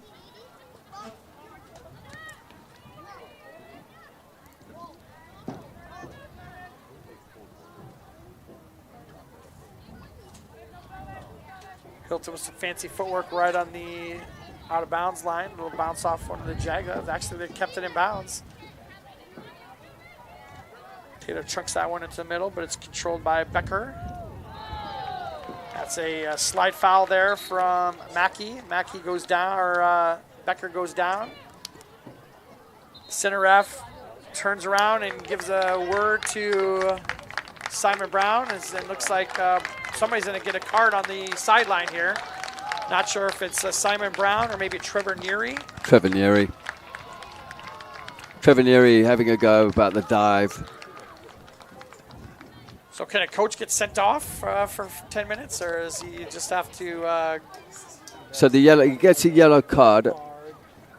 Good question, to be honest with you. Not sure if that's the same as the players. Because he keeps motioning, kind of sending him off, like he's wanting him to go someplace. Maybe. But the actual FIFA rules, basically, one coach can stand up, the other one sits down. Got it. So that's maybe what they're doing, is the one that's just taking the forefront. Where Neary's definitely an assistant coach in the assistants for sure, as the Jaguars trying to put something together to get some pressure onto this Hawkette defense.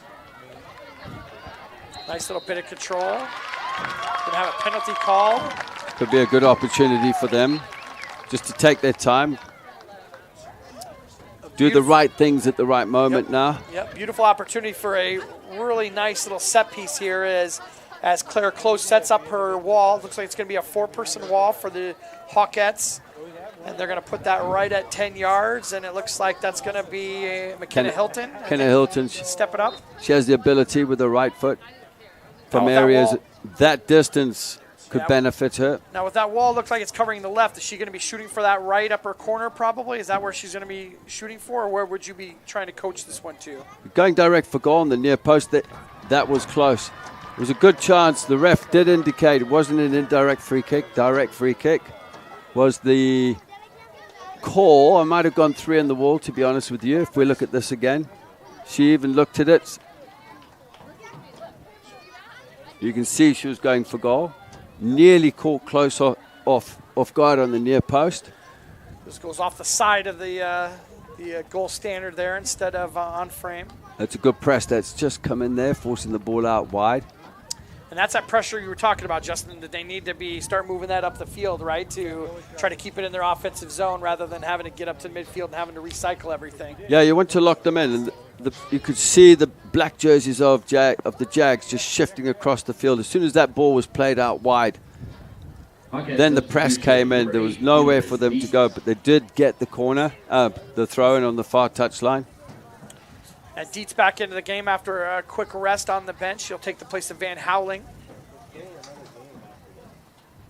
Imagine Dietz will be good to go for the rest of the game here, as we're just inching toward the 10-minute mark left to go here in the match. Still a 1-0 lead off of a Cameron Dietz score, off of a penalty kick in the first half.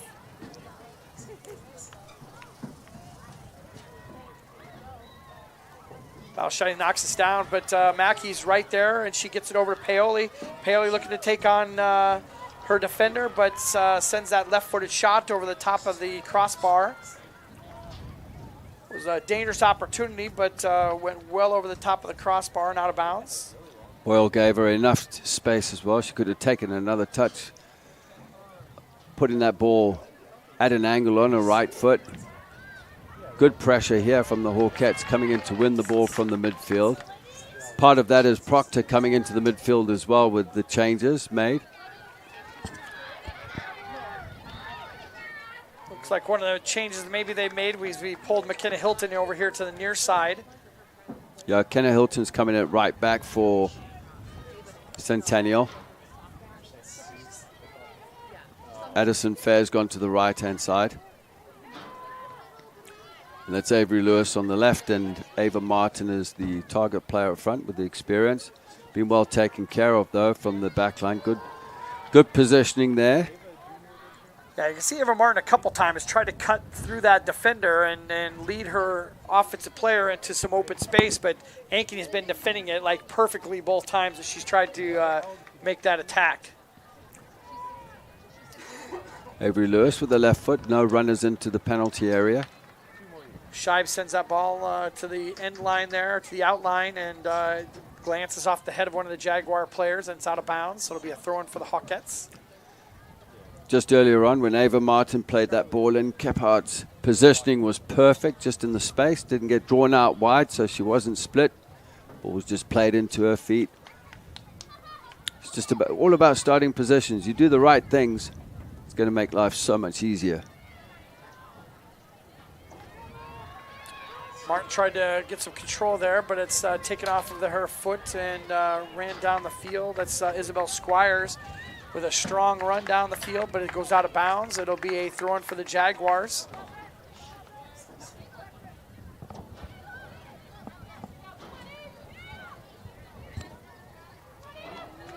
long throw in. Ava Martin's able to control it, sending the ball to the outside. But once again, the Ankeny defender is just in the right spot to be able to thwart that pass to the outside. Kephart again in the right position. Could have been a better ball from, or I should say, should have been a better ball from Ava Martin. Just had to clip one just over Kephart into the space. Because really 2 or 3 feet either way on either side of that's a good ball, and it's going to get the offense to keep moving forward for the Jaguars. But sends it right to that defender, unfortunately. And defending individual there takes it, moves up the field. Van Howling back in for the Hawkettes. She'll replace Elizabeth Proctor.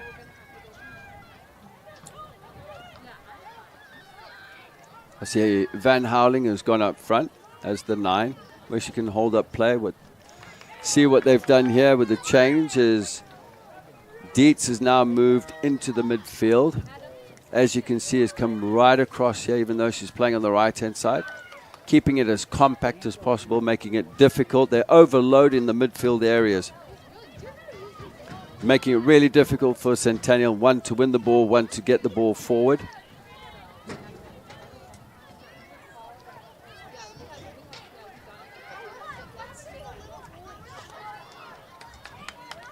Haley goes down hard. Another one of the physical 50-50 balls. Gaunt comes all the way across to the other side of the field to take this throw in, just over the half line. She throws it into some open space. Paoli's going to try to run this one down. She might actually get there, but it's going to go out of bounds, just barely out of bounds. Paoli almost ran that one down. It'll be a goal kick for the Jaguars.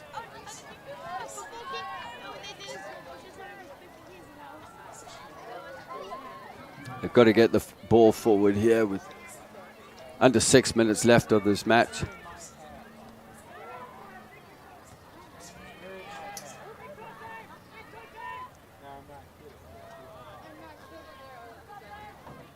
Becker with some defending. Balashitis is going to be an opportunity maybe for her to take that ball up the field a little bit, but she chucks that one up, and it's played by Cameron Scheib.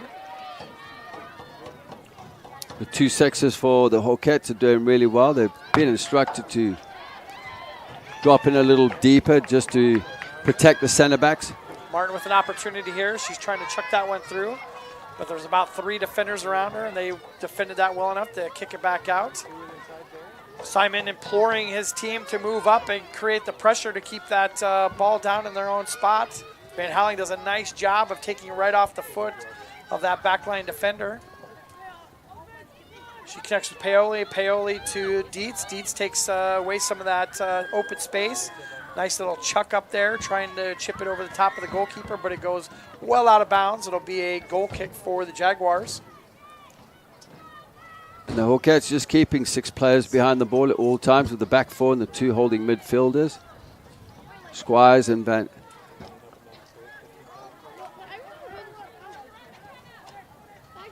Ali Mackey. Ali Mackey's dropped in deeper. She was playing more of an attacking role in the first half. First part of the second half dropped into a double 6. As you can see with the white jerseys in the midfield overloading, making it really difficult for Centennial to get anywhere. I like how the referee's letting it play here. Yeah, he's done anything too physical, but he's really been a non-factor. He's made the right calls at the right time, but kind of invisible other than that. Yeah, I like that, you know. Invisible referee and lets the game go. No complaints, really.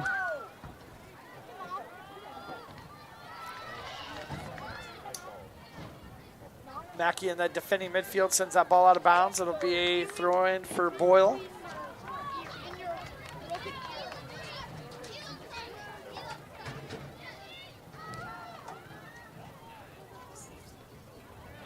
Yankees backline tries to keep that one in bounds, but it goes out of bounds. It'll be a throw-in for the Jags as they try to matriculate it down the field.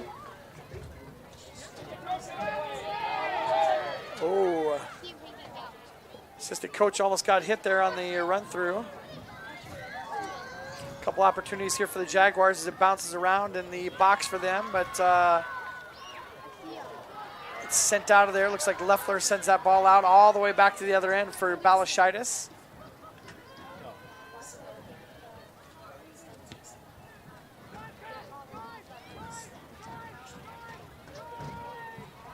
Deeks tries to pop that one in. It goes off of a defender, and it'll go all the way back to Litchfield. Boyles isn't giving an angle there. Crowd starting to get antsy here as the Jaguars need to get this pressure and get it moved up the field to get that opportunity.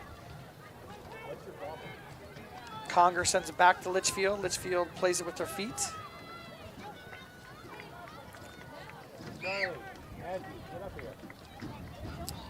The 2 6s for the Hawkettes. So a little bit high there. Well, the line wasn't up to the halfway line. That's allowing Ava Martin space with coming up to 2 minutes left.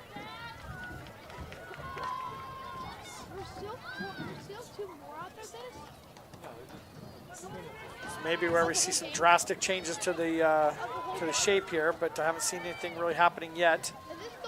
Balashai is going to get an opportunity. She steps up to this ball with her head, controls the ball, sends it in long. It's going to be too long. It's going to be easily played by Claire Close, and Claire Close will take as long as she can here for this ball played back in. We have a player down here. Looks like Van Howling right now is maybe just got some cramps here. She's getting some assistance from Dietz here to get up off the field, but the referee calls a halt to the clock, and she'll have some. Looks like Proctor's coming in. Yep. Looks like just a calf cramp there for Van Howling, and she'll get replaced by Proctor. As Coach Allen's going to use this opportunity to coach his team up as much as possible with the minute 27 left on the clock. Going to have to have something happen here. The center ref here really has got to, it's really not a timeout here. They need to pull those players off the sideline. Surprised he's letting this go on for as long as he had. Yeah, you've got to carry on with the game now. Van Howling's come off. The change has been made. Yep. Looks like Proctor's going into the back line. Kudos to Allen for utilizing that as much as he can. I mean, you got to, you do what the referee's going to let him do, and if he's going to let him be over there and do some coaching here to coach up this last minute 30, he's going to take it. Until you're told to get on with it. Yep. You do what you got to do. Drop ball there for the goalkeeper.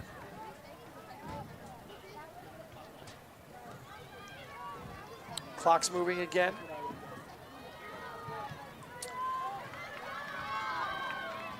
Dietz is going to try to track this one down, but it's going to go out of bounds.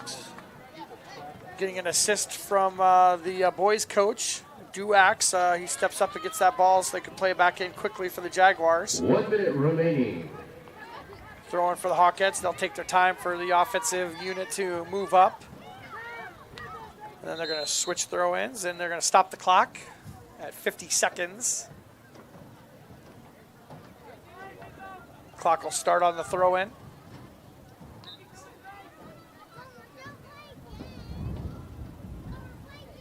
Proctor sends it all the way into the corner. It's going to be controlled right there by Boyle. Boyle sends it back in, but back to Proctor. Proctor going to kick it back down into the corner, and Paoli smartly gets a corner kick off of the Jaguar defender with just 30 seconds left. They're going to milk this one for as long as they can. Probably end up go ahead and end up taking this one short and just sitting on the corner here. He's can't attack inside that 10-foot spot, as they're just going to sit on it with 15 seconds left to go. Smart play here by the Hawkettes. 10, 9, 8, 7. Balashai tries to take the ball up the field, but it's knocked out of bounds. 4, 3, 2, 1, 9. That'll be a win for the Hawks as they get the lone score for the game.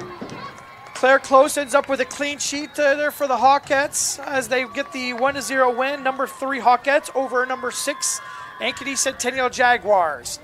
This is going to be the first game of a doubleheader here for us with the boys Jags and the boy Hawks coming in after this one. Justin, some final thoughts of the game today as we just got done 1-0 Hawkettes. Deservedly won by the Hawkettes, to be honest with you, with the way they played and the way they went about the game today, the chances they had. It could have been finished in the first half. Could have been 4-0 at the end. Credit to the Jaguars. They put in an effort here, put in a shift. I expect to see them at state anyway. They've got some quality players in the team. You get to state, it's a different situation, different game, put everything else behind you. You got to beat the best to be the best anyway. Exactly. Well, that ends this broadcast for the girls. We'll be back in a little bit for the boys matchup as we get set up for that one, as the boys take the field to get warmed up, and the Hawkettes run over to the other side of the field to give their fans a final farewell.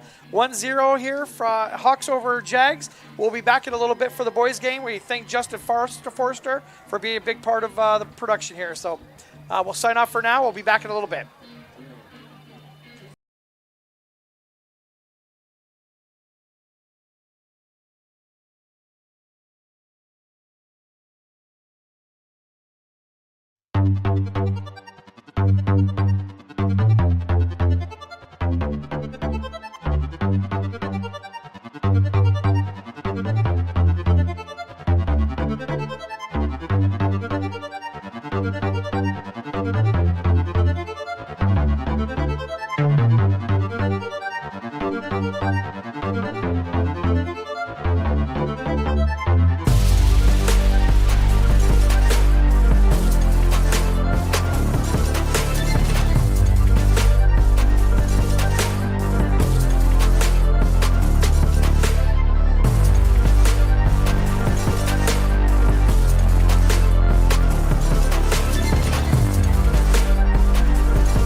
Hello, this is Austin Oliver coming to you live once again from the City Field here in Ankeny. We've got the matchup tonight between the 5 and 9 Centennial Jaguars versus the 8 and 6 Ankeny Hawks, who are coming in with a number 3 ranking still.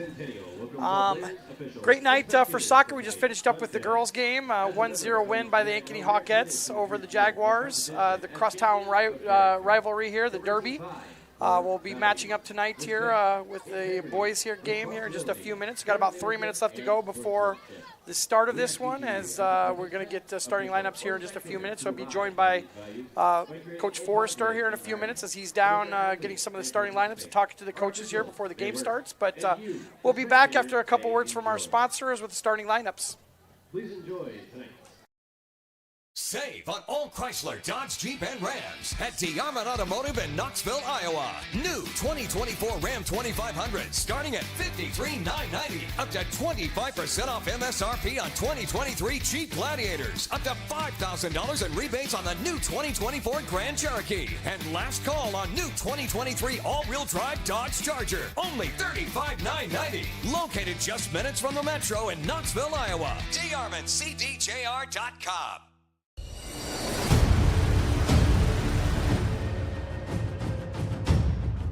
Hey, you two. We all want to be winners, right? The winning drive comes from choosing unleaded 88, a cleaner burning fuel made from corn. That way, we all win. Now give me some weight.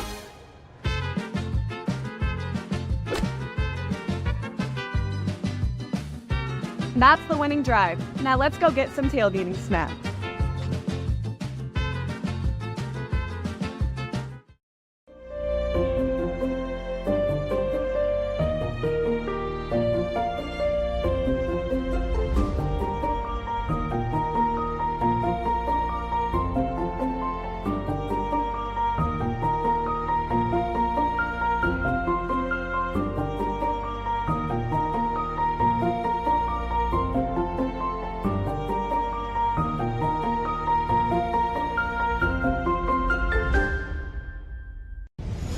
Ever have one of those awkward moments when a business disappointed you? You got ripped off? Didn't get what you expected?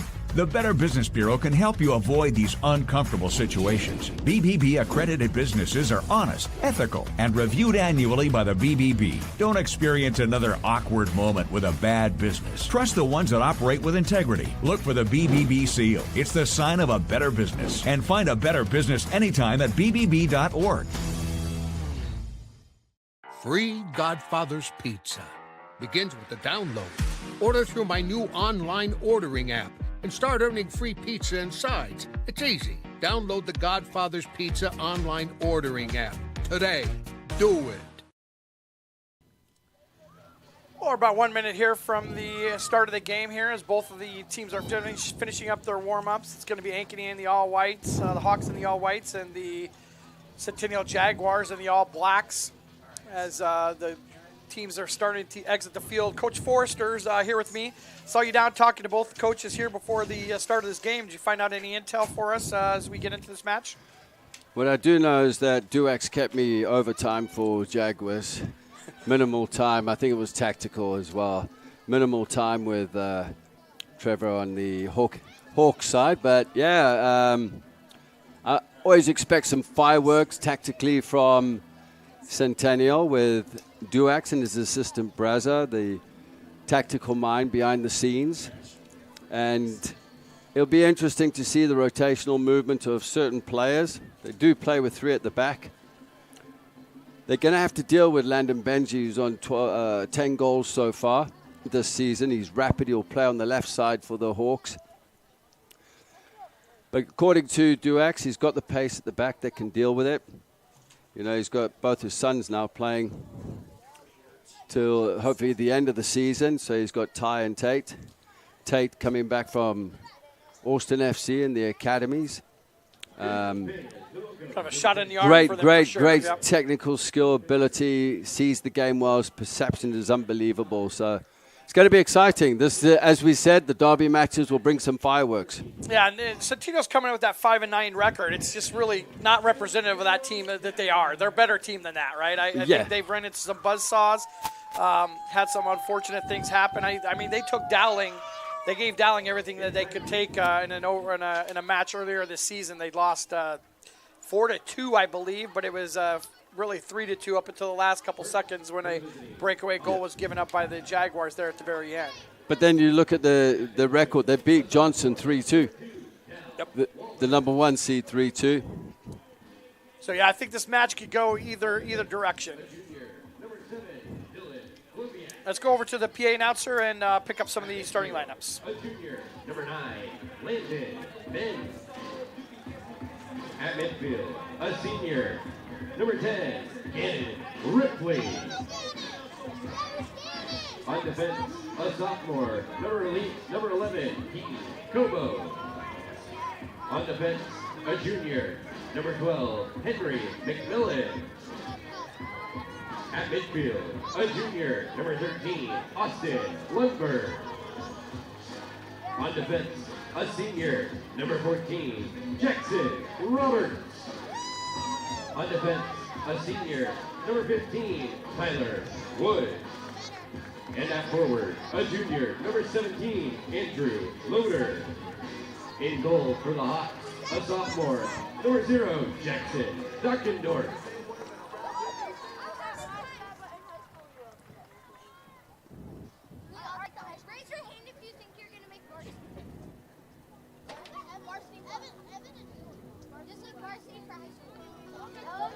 And now, it's time to meet the starting lineup for your Centennial Jaguars.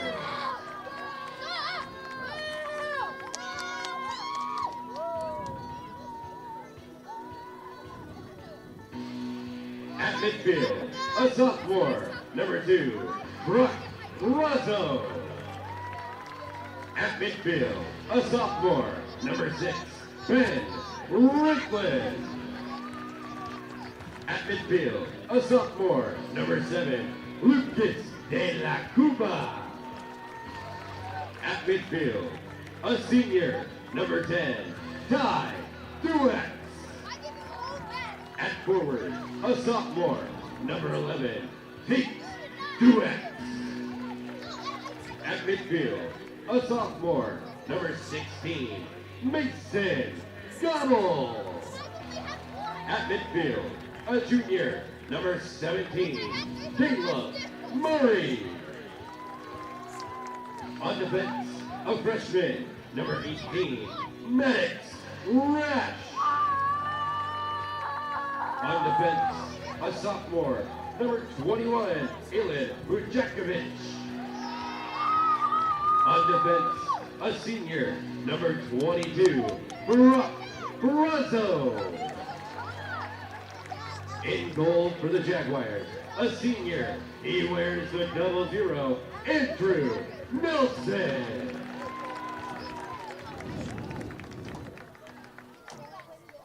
And we'll be back in a few minutes after word from our sponsors.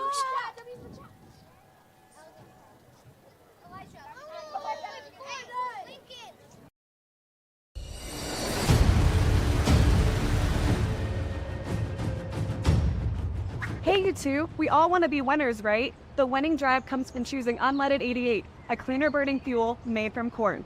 That way, we all win. Now give me some weight.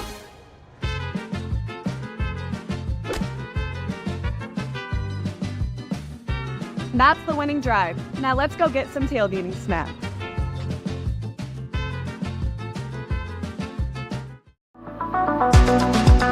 Hi, I'm Chris from Fireplace Superstore. Outdoor furniture season is here, and we've got you covered with the best selection in Central Iowa.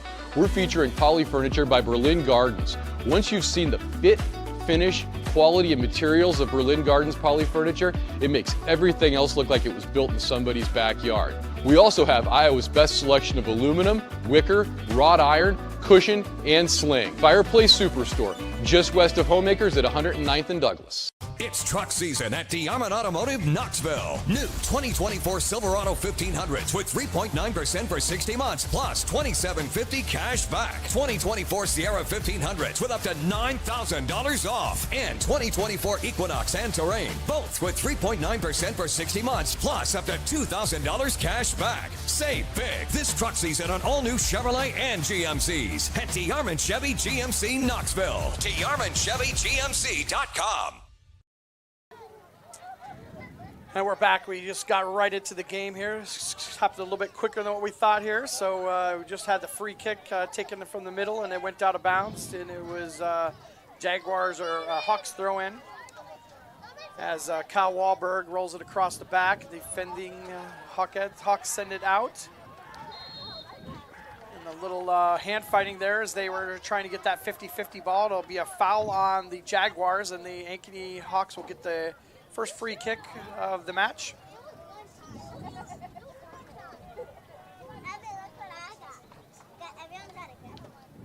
And the Hawks send that ball in. Fin it out. Ankeny tries to go on a counterattack as Tate Duax moves a little bit too quick for his cleats and loses his footing and goes down to the turf, and the Hawks grab that ball and are kind of cycling it through. It'll go off the Hawks. It'll be out of bounds for a throw-in for the Jaguars. So key parts, key players in this game. What are you looking at, Justin, for each team? I think with the system that the Jags are going to play with the box midfield, 3 at the back, they'll play tight in the midfield with the box, rotating midfielders within the 6s and the 10s. Something for the Hawks not to get indulged into is start chasing players. They've just got to keep the shape, as we see an opportunity coming here for the Jaguars. But just keeping the shape. I think Benji could be the player that could open things up, cause a problem in the back line for Centennial, 1v1. Talking to Duax, he seems pretty confident. With whoever picks him up 1v1 at the back will be able to deal with it. So we'll see as the game transpires how players rotate, what the system looks like, and go from there. Yeah, I think when I called games earlier, as Tate got Tate Duax got into the system here, he was playing attacking forward there, and it looks like they have more of maybe a attacking midfielder now instead of that forward position. So that'll be a little bit unique, and maybe that'll utilize some of his ball handling experience and expertise in the midfield there rather than at the forward position. I'm sure he's definitely still going to get forward, but they could use his talent in the midfield as well. Yeah, as you can see, they've always got numbers round the ball. They congest certain areas of the field. As you see, it's picked up here. Yeah, and Benji just coming off of, as we see him streaking down the field here, just coming off of a 3 goals against, I'm trying to think of who that matchup was going to have the hat trick there just last week. So good to see him getting on the board and getting some of the goals in there for him. So I think he's definitely going to be one of the main factors for the Hawks. Yeah, I believe it was against Carlisle. I believe that's correct. It was like a fairly lopsided score, but still to see the ball go into the back of the net 3 times has got to be confident building for him. And that's offside. As an early offsides flag goes up on the Hawks, but had an excellent opportunity to put that ball, and they actually did put that ball in the back of the net, but it's none for the good because of the offsides. So it'll be a free kick for the Jaguars.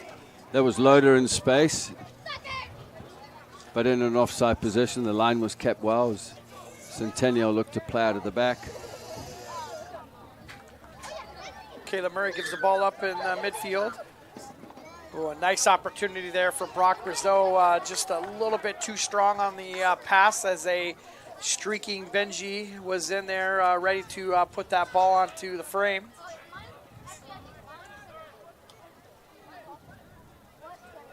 Ridlin with a few touches. He's one of the captains for the Jaguars. Ujakovic, a player who's played in some of the earlier games but has not been a starter in the games that I've covered, so it's interesting to see how he'll do there as a new starter. Ujakovic being given a chance here today, prove his worth. Duax draws a foul. It'll be a free kick for the Jaguars. They almost send that one immediately out of bounds, but Brazil's able to save it right on the line. Hawks send that ball out of bounds. It'll be a throw-in for the Jaguars.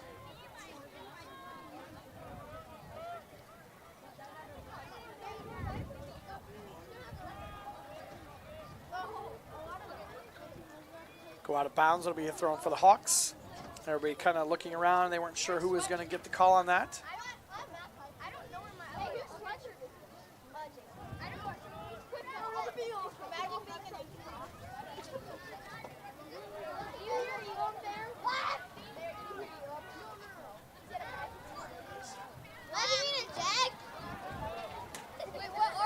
They move the ball down the field. It'll be another throw-in for the Hawks as they are moving that ball up the field.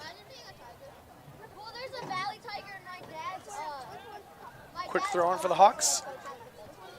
Try to flip the field. Pushing that ball out there for the attacking Keaton Kobo, but goes out of bounds. It'll be a throw-in for the Jaguars. Rizzo takes it to the back to Vujakovic. Back to Brazil. Brazil looks the ball, takes the ball up the line. Ball dribbles through and De La Cuba is on the ball. Gets it back out to Duax. Tate Duax moves the ball into the middle. Connects up with his brother. They get a little give and go between the two of them. Tate settles the ball, pushes it back across the middle, but a defender there ready to take it. They send the ball long, trying to get a ball down there for Benji to run underneath, but the older Brazil brother is there to defend it well. Duax driving in from the right-hand side across the central area. Combination with his brother, Ty. Showing a bit of skill there. The technique on the far side, that sharp turn with the outside of the foot. Little things you're going to have to watch out here with Tate. He's going to be dangerous. Ball played a little bit strong into the midfield there, and it'll be a roll in for Dockendorf as he's got one of his first pieces of action in the game. He's a sophomore goalkeeper, been strong for the Hawks all year. As Ty Duax with a nice steal in the midfield. Ball bounces around, ends up on Tate's foot. Tate sends it forward, and it's well defended by the Hawks, and they send up the field. Benji's got his defender boxed out, and it's 1-on-3, but we got a streaker coming down the far side. It's number 17, Andrew Loader. Benji tries to get the ball over to him and goes down, and it looks like it's going to be a corner kick, the first one for the Hawks here in the match. First set piece for both teams. Rash Maddox just managing to get a toe to that as Landon Benji was breaking into the penalty area. He had to get that extra yard of space created. He could have made something of it. Set piece moving in. Well defended by Brock Brazeau as he sends it out. And they send it back down the field to literally no one except for an Ankeny defender, and they'll cycle it back around the backside.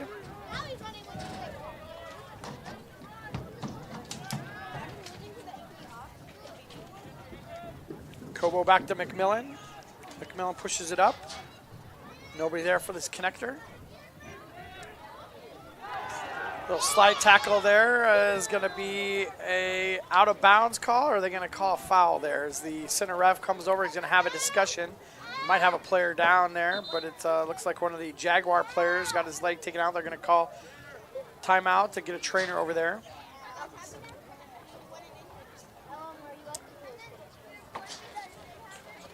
Hopefully it's nothing too serious. Ben Ridlin giving the business to the center ref, looking for a foul there as the slide tackle came in fairly hard. Bo Brazeau, the other captain, both captains got the referee cornered there, trying to get an explanation. They look to be maybe looking at the knee of whoever's down there. I don't know. I'm not sure who's down there, but we'll see if we can get a number here. You cannot see the number there. He's right in front of the Ankeny bench. Number 7. Lucas De La Cuba looks to be down. Hopefully it's nothing too serious. Lucas De La Cuba offers a lot to this team. He's was a reserve at the beginning of the season. He's a younger brother of Nicholas De La Cuba, a senior. And yep, that is De La Cuba down, and he's up walking around here. Look, a little bit of a limp here. Hopefully he's going to be okay, can run that one off. And the more steps he takes, the better he looks. So looks like he's going to be okay, but they'll probably be bringing in a substitution. Paige Logan's already in. Okay. Logan Page, Logan usual Page. starter there as well, number 19. That's him touching the ball there in his first action of the night. Two different types of hold-up center forwards with Page, whereas De La Cuba likes to come into pockets of space, turn. He's got some skill, can beat players in 1v1 situations.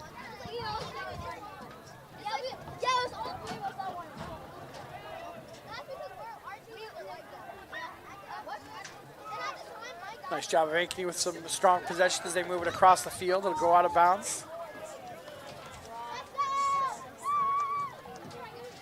Lundberg just looks into the space, but Kobo didn't make that run forward to give him the option on the left back position.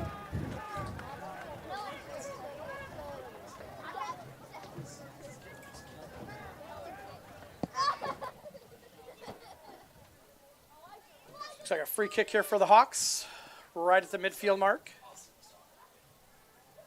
He puts that ball all the way in. That was a nice ball. That was a shot there. Went all 50 yards, put it right on the goalkeeper there.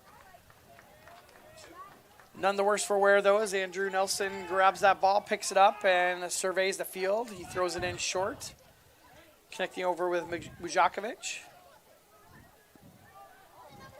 Mujakovic. Quick shot there. Nelson in the right spot again.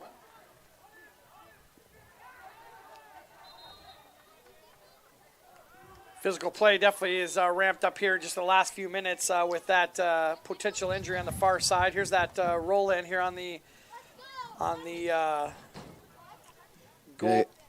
There, gets it quick. That was just a little 50-50 ball, and Nelson happened to be in the right space at the right time. A little bit casual, dribbling into the penalty area. It's okay to do it, but don't show the ball, especially when you have pressure from Loader, who's right-footed. Show him onto the right, and he takes a shot right away. It could have been dangerous at that particular moment. I think it's one of the most elementary things that you learn as a defender is never to take it back across the face of your goal if you can at all, because something like that can happen at any time. So Right, exactly.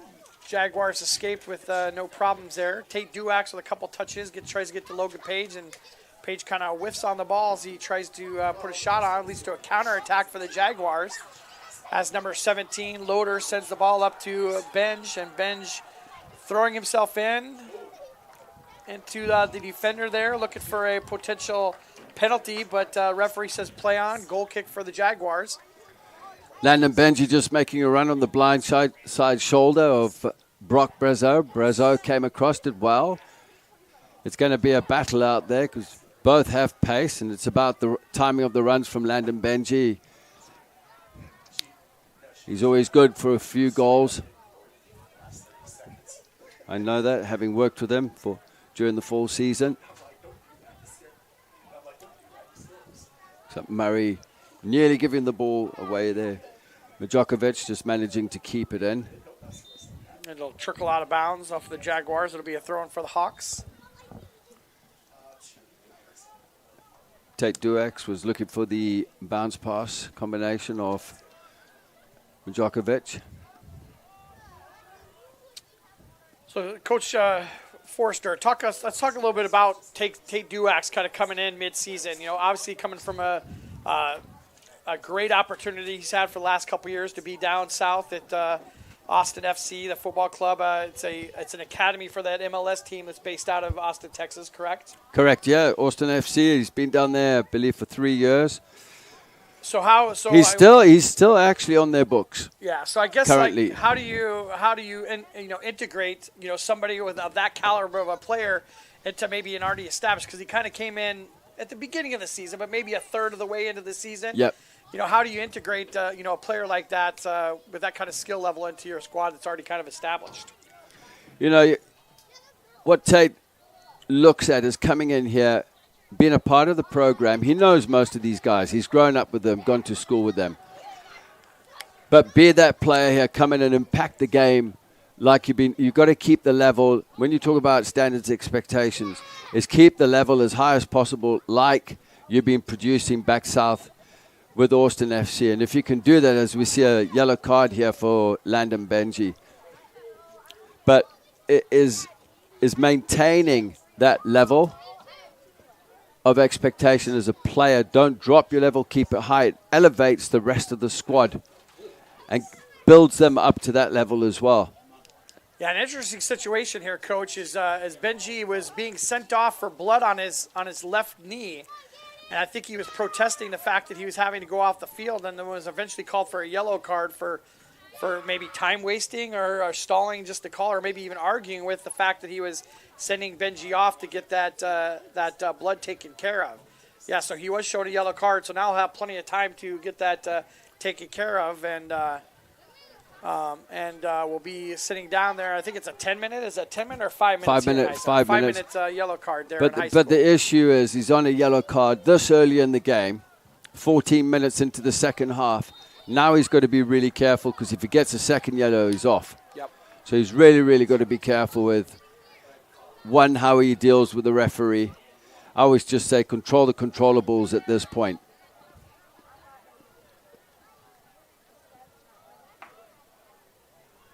Because really at this point, it's kind of gone back and forth. We've had opportunities on both sides. It's been a pretty right down the middle kind of game so far that nobody's really gained an advantage. It's something like a yellow card like this and putting Benji on the bench for 5 minutes could be something that could kind of maybe change the outlook of the match at this point. Yeah, he could have just answered the referee back. You got to be careful, especially in high school. You got to, once you've had some of these officials, you figure them out. It's like some of them you can't. You just got to listen to them, deal with it, get on with it, get the job done. It's a nice little combination out there. Yeah, Brian Jimenez is the substitution in for Benji, number 5, junior forward. That's him running down the ball on the far side.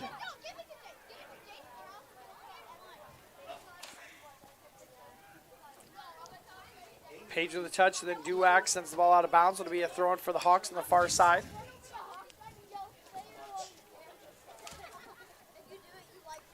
In the midfield for Centennial, you've got Goebel, Murray, Ridlin, and Brock Brazo, with Bo Brazo at the back as the stalwart center back.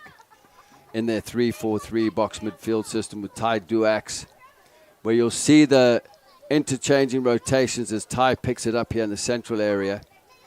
Ty Duax and Tate Duax wide left and right. De Cuba was up front. I spoke about him earlier. He's got skill, likes to come into pockets of space, which will create space in behind if he pulls players with him, especially the center backs. And Gloviak and Macmillan. Gloviak, credit to Gloviak. He had a knee injury back late fall, and he's recovered well. It was around December. It's good to see him back this early playing high school soccer. As the Jaguars thread together a couple passes, and then they send it summarily right out of bounds. It'll be a throw-in for the Hawks. Thought they had something moving there with some possession as they move through the midfield. That's Keaton Kobo with the throw-in. And then number 5, Jimenez with the pressure. He's definitely making use of his opportunity on the field. He's running down every one of these passes.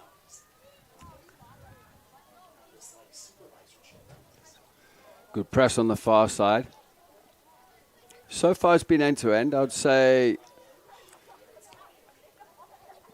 the best chance has probably come to the Hawks with that opportunity that Loader had. I don't know what he called there, but it looked like he did a drop ball there for some reason. So Ty Duax will take the ball through the midfield. Connects up with Ridlin. Ridlin with the Brazeau, back to Ridlin. Ridlin bobbles that ball, but ends up right at his feet as a nice little slide tackle there from Gannon Ripley, senior midfielder for the Hawks. That leads to an out-of-bounds pass for the Jaguars. It'll be a throw-in for the Hawks. So I think, Coach, we've got the nerves kind of out as we near the midpoint of this first half. You know, we've had some opportunities on both sides. I think you just mentioned that you kind of think it's maybe weighted a little bit more towards the Hawks, but not much, right?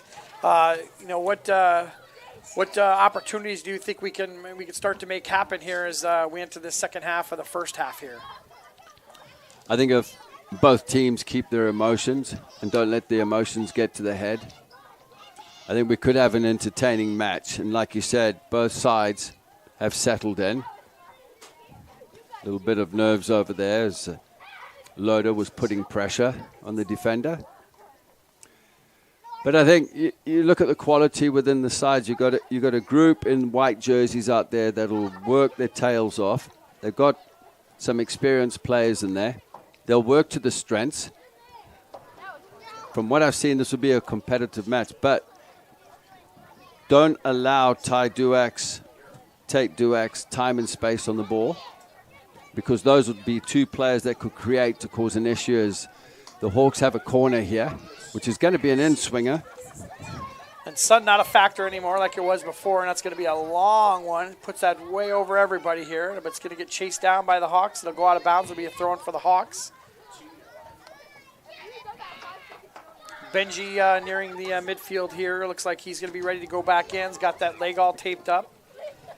As well as number 8, Krosky is going to be coming in as the Hawks use that throw-in to get an opportunity here. Tate Duax is going to head that ball out of the far side. It'll be another throw-in for the Ankeny Hawks here on the far side, but it'll be a substitution here. De La Cuba is coming back into the game here. Good to see him coming back in for Page. Yep, Page is going to take a seat. And for the Hawks, that'll be Brian Jimenez coming onto the bench, and Jackson Roberts.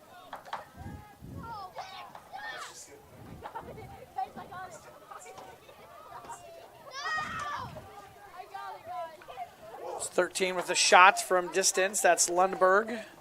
Decided to call his own number and throw in at the goalkeeper, and it goes up pretty high and past him, so it'll be goal kick for the Jaguars as they put it in short. Looks like Jackson Roberts has gone into the midfield. He's gone man on Murray. Ridley and Duax playing a little back and forth. Get the ball up to De La Cuba. De La Cuba sends it to the outside. Little flick from De La Cuba. Look at the combinations and the movement in the midfield now. And this is what could open up the Hawks. Timing was off there from both Duax and the ball carrier at that time. Just wasn't the right moment. But you can see the combinations in the midfield now. How once the Jags start to get fluent there, you'll see some quick combinations, game opening up, and then boom, they'll play it in where they can hurt you. And this is something where there needs to be discipline off the ball, out of possession from the Hawks, where let the play go on in front of you, be disciplined, don't get sucked into situations where they can play the extra man. Tate Duax tried to push it around his defender, and just wasn't enough room. It goes out of bounds, and then Benji tries to take the ball down the sideline, goes out of bounds as well. It'll be a throw-in for the Jaguars. Yeah, the amount of time that they went from midfield to where Duax had it, Tate Duax here about the 20-yard mark here, was very, very quick. So you're exactly right, Coach, in seeing that those passes, when they connect, they can move up that field very, very quickly and be dangerous in just a split second. And what they're looking to do is, with Tate and Ty, So we're going to have a free kick here for the Jaguars, as Coach explains what... in the wide areas. What they're looking to do is try and draw the Hawks fullbacks inverted off the ball, which creates space on the outside. But also what's interesting is the combinations in the midfield with the technical players that they've got in the box midfield and the rotation is that they could make something happen, creating space on the far side as the cross comes in. Nicely weighted ball for the Jaguars there. Just put it right to a spot where there was several players that could have gotten a touch on that and put it on frame. It was a dangerous ball. Definitely could have done better in the end to get on the end of that one. Yeah, the Hawks had set up a three-person wall, and then he just went really around the wall and put it right on Dockendorf, and Dockendorf was able to affect that pass enough or affect that shot enough that it went out of bounds, and he had a free kick, goal kick. Dylan Gloviak clearing his lines there. Can also play in the midfield as a holding midfielder. Likes to get forward. Can score goals as well. He's done that in the past. Throwing for the Hawks. That'll be Kobo throwing it in. Connects up with Benji. Benji just is he's just relentless as an attacker back there. Nice little ball dropping into the middle. Had an opportunity for the Hawks, but the defending grouping for the Jaguars was right there, ready to go. Duax perfectly weighted pass into De La Cuba, tries to break in through the middle with Tate, but looks like we have an offsides call. Interesting call there. So we're going to be calling offsides on Benji. Yeah. And Benji's just got to watch his line there.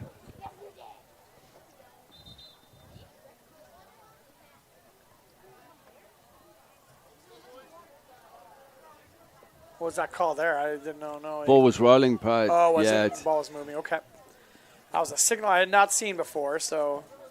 Yeah, it looked like a substitution signal. Yeah, like he traveled. He traveled in basketball. Yeah, basically saying that the ball was rolling. So that makes sense. It probably isn't even a real signal, but just indicating why he called the blew his whistle. Oh, nicely weighted ball in there, and tries for the cross, and it's going to roll out of bounds. It's going to be the first set piece corner kick here for the Jaguars as they push forward their extra defenders to get some more offensive pieces there. Looks like Bo Brazo is going forward as well. Jaguar corner kick.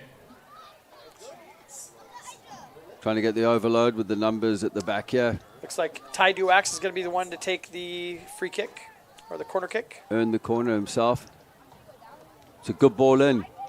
Dipping in on the far post. No one in on it. It's the commitment. You've got to make the commitment. You've got to go for it. Get into the areas that you've been instructed to get into. Get on the end of it because there's the chance the ball's going to land. Yeah, I think I explained to my daughter's soccer team when I coached it at the really low level. I was like, sometimes you just run into the ball. You know, you got to be in the right spot to try to get something on that ball. But sometimes it's just a matter of being in that spot to run into it to get it going in the right direction. Yeah, it's about arriving in space at the right time. You don't want to be there too early, too late, the right time. So foul called on the Jaguars leads to a free kick. And it looks like it's going to be number 7, Gloviak, is going to be taking that free kick. Sends that ball long. Strong shot there. It's going to go off of one of the defenders' heads. It'll be a throw-in for the Hawks on the far side.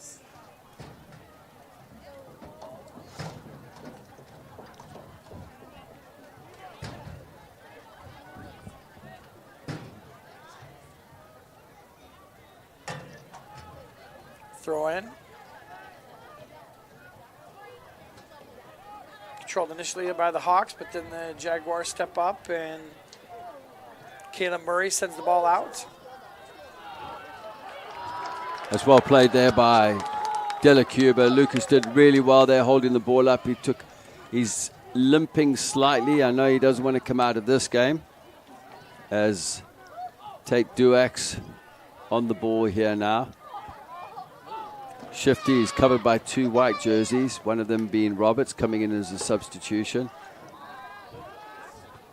Murray with a nice little chip shot into the midfield.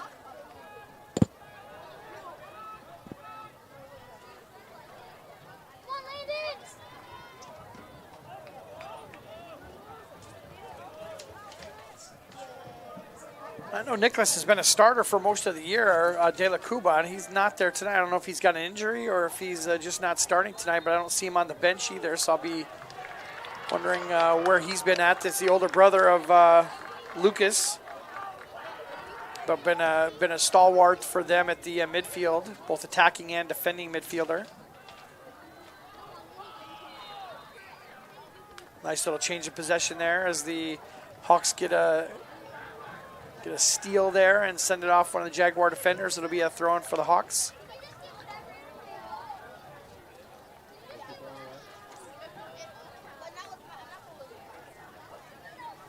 Ball's going to roll out of bounds. It'll be a throw-in for the Jaguars on the far side. Bo Brazo has come to the right back position, right center back position, obviously to match up with Landon Benji. Tyson Waterhoff has gone in at center back by the looks of it. That's Tate Duax pressuring in. Nice centering pass there, and actually it was a shot on goal, and Dockendorf stands up straight, jumps up, and controls that ball easily.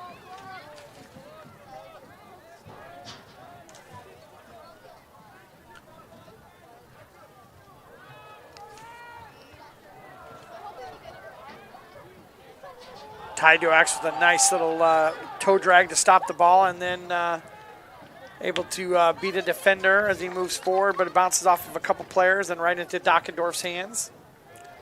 Good recovery runs there from the Hawks, just cutting off that passing lane, getting the interception in the end. Dockendorf pushing his defenders up. He'll take that ball long. Defended right on the midfield line. It's knocked out by Brazeau. It'll be a throw-in for the Hawks.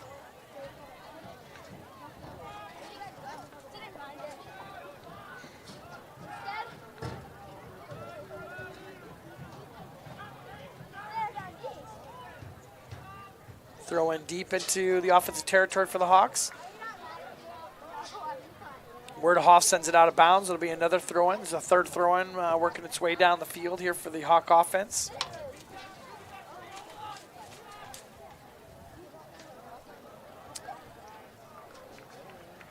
Going to get another corner kick here. I think there was some discussion on who that went off last, but it looks like it's going to be off of the Jaguars. It'll be, I think, the second corner kick here for the Hawks.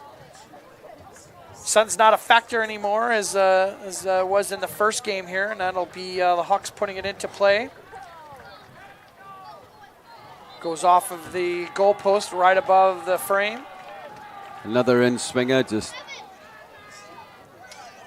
it's criminal at the end of the day when you do that with corners. You've got to get into the dangerous areas. Those are great attacking moments in the game.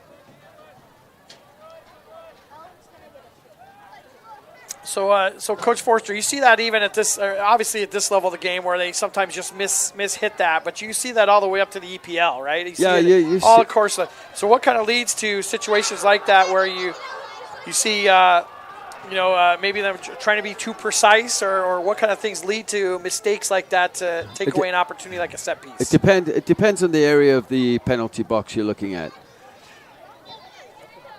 It looked like he was trying to deliver that ball just in front of the keeper into the near post area.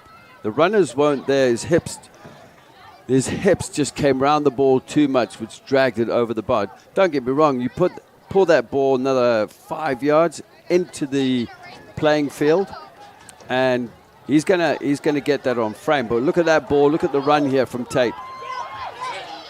Dockendorf tries to step out and just gets enough of a obstruction there for Tate Duax to send that ball to the right. But what a great run out, little counter attack there for the Jaguars. Perfectly weighted ball to Duax, and Duax just streaked across and got the ball. You look at this again. The ball played in there, fantastic. Dylan Gloviak going backwards, Tate coming in to receive. Dylan did enough to keep Tate wide, to draw that ball just wide of the post with Dockendorf just coming out. But that could have been a dangerous opportunity. Great little run up. Probably the best run up there for the Jaguars is Tate Duax has it on his feet again. Ty Duax connects up with his brother. Brother going across the middle, has a little falter, gets back on it, and The shot from Duax goes off the back of one of the Ankeny defenders. It goes right to Dockendorf. Dockendorf all of a sudden got a couple pieces of action here. Has been pretty quiet for him in the first 15 minutes of the game. He's gotten 2 shots on goal here in the last 2 minutes.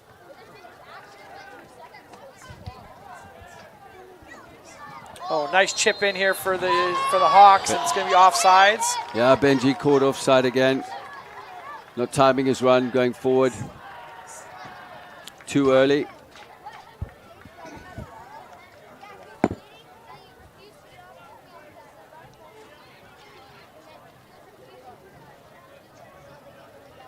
So off the offsides penalty.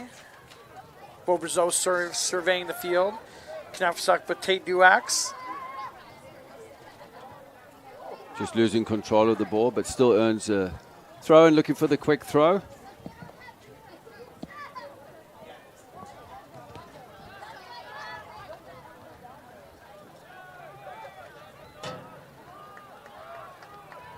Ridlin making a nice run out of the picture and Murray as well. Just forward running between the lines. Gloviak just clearing the lines just to relieve some pressure here. That was Cal Wahlberg pressuring that ball. Ended up being much more of a dangerous piece than they thought it was going to be when that ball first came down there. It was right on the edge of the box, and the goalie couldn't really come out and play it until it got into the box, and that's when Wahlberg was putting a lot of pressure on there. Well, it's a dodgy one for the goalkeeper. I mean, the keeper was in a position where possibly could have played a high line. Look at this here with Duax now breaking forward. Under pressure there from Gloviak, who commits a foul. But going back to that situation, it could have been dangerous. With Wahlberg breaking through with a miscommunication between... Fuccio running all the way down and giving the center ref a piece of his mind on that play. And the center ref is actually going to be coming over to talk to the AR and maybe even going to be giving out a card, but maybe not. So I think that's what they're trying to maybe decide. But it looks like the center ref feels good enough about the call that he's going to be walking away. Yeah, I don't think a call is needed, to be honest with you. He might be giving it might be a card here, actually. Just chat with them. It is a card. Yep, they're going to go ahead and give a card out for that. It's a second yellow card for the Hawks with Benji on one.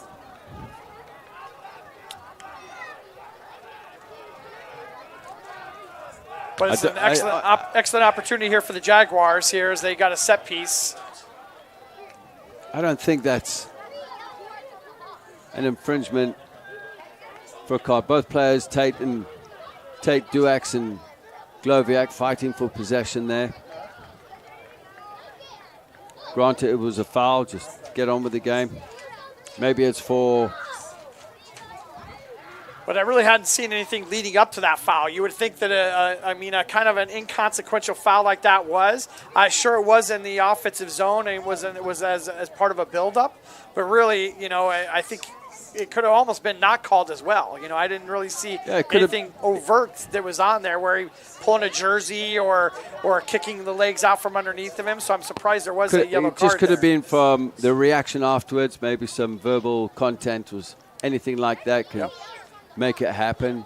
It was actually the AR that called the official across to have a discussion and then decide to give a yellow card.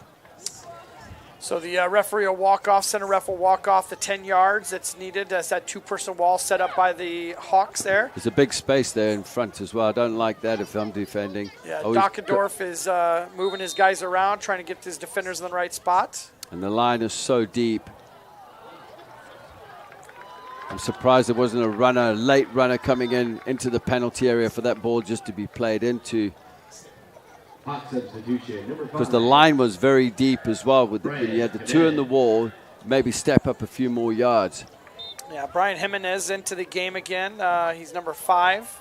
Be taking the place of Gannon Ripley, midfielder.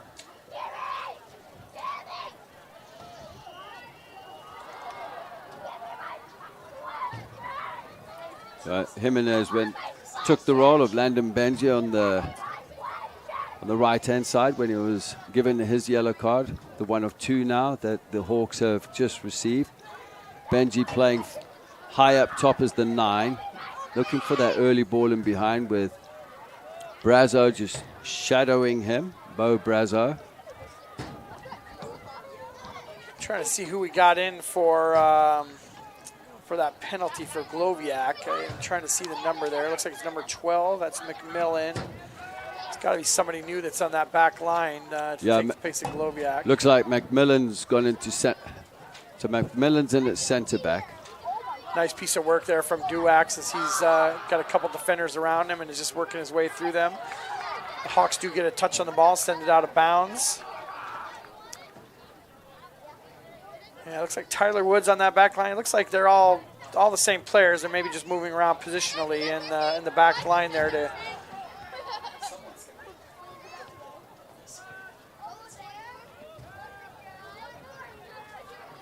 Duax chests that ball down to his feet, surveys the field. Connects with De La Cuba. De La Cuba back to Duax. Back to Kayla Murray. Quarterback of that back line.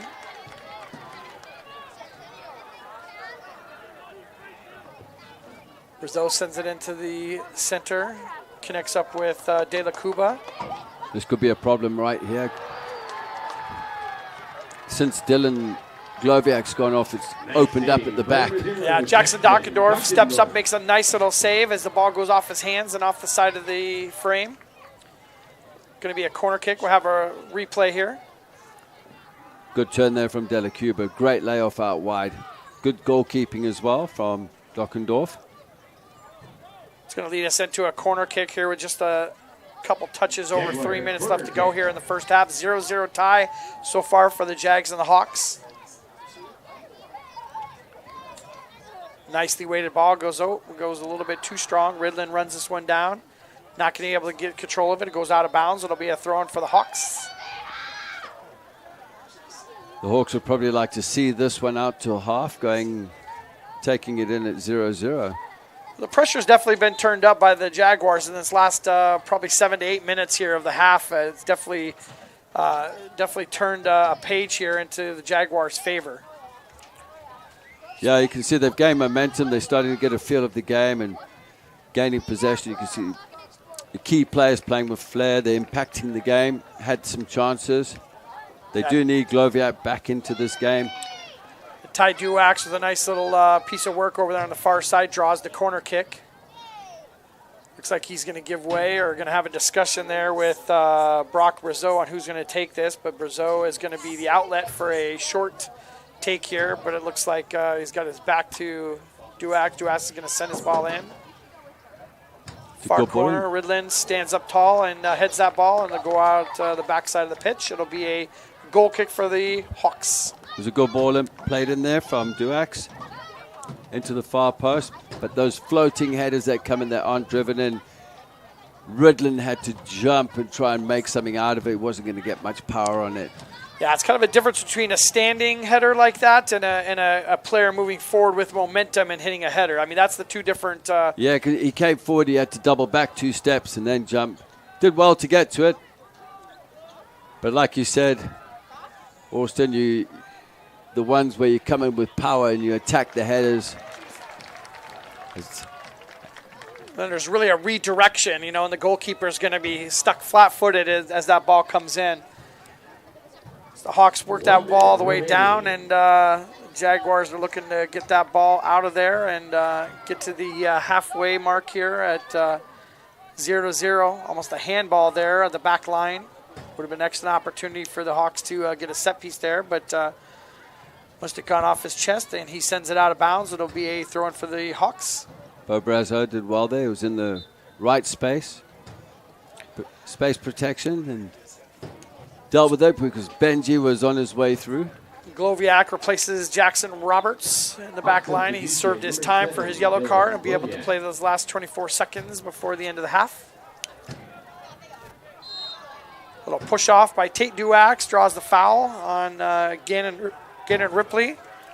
Just a little nudge in the back. Yep, Hawks look to just make one more final play here. Last 12 seconds here, 7-5. 5, 4, 3. Dangerous spot, but Nelson steps up and bats that ball out of bounds, and it'll be halftime, 0-0 score between the Hawks and the Jags. We're going to be coming up in the halftime with a halftime show. We'll be back with you for the start of the second half as we go to break here with 10 minutes and a half. We'll be back with you in a few minutes. Big during our spring sales event going on now at DeArmond Automotive Knoxville. Get up to $15,000 off MSRP on the new 2024 Ram 1500. Up to $5,000 off MSRP on the 2024 Grand Cherokee L. The 2023 Jeep Gladiator with up to $15,500 off MSRP. And the 2024 Ram HD Cruise starting as low as $53,990. Spring sales event going on now at DeArmond Automotive Knoxville. DeArmondAuto.com. Hi, I'm Chris from Fireplace Superstore. Outdoor furniture season is here, and we've got you covered with the best selection in Central Iowa. We're featuring Poly Furniture by Berlin Gardens. Once you've seen the fit, finish, quality, and materials of Berlin Gardens Poly Furniture, it makes everything else look like it was built in somebody's backyard. We also have Iowa's best selection of aluminum, wicker, wrought iron, cushion, and sling. Fireplace Superstore, just west of Homemakers at 109th and Douglas. Hello, everyone, and welcome to your halftime break show of tonight's soccer match. We really appreciate you for sticking with us here during halftime. We'll get you right back to the second half in just a couple minutes. I'm Blake Walker. I'm your host this evening. We're going to go over some of the newest rankings from the IHSAA and the IGHSAU. We'll go over some of your top save leaders, some of the best goalies in the state here in the Central Iowa Metro League. And then we're also going to talk about a shattering, record-breaking performance by Addison Dorenkamp of Valley at the Drake Relays. Let's jump right into the rankings as of today.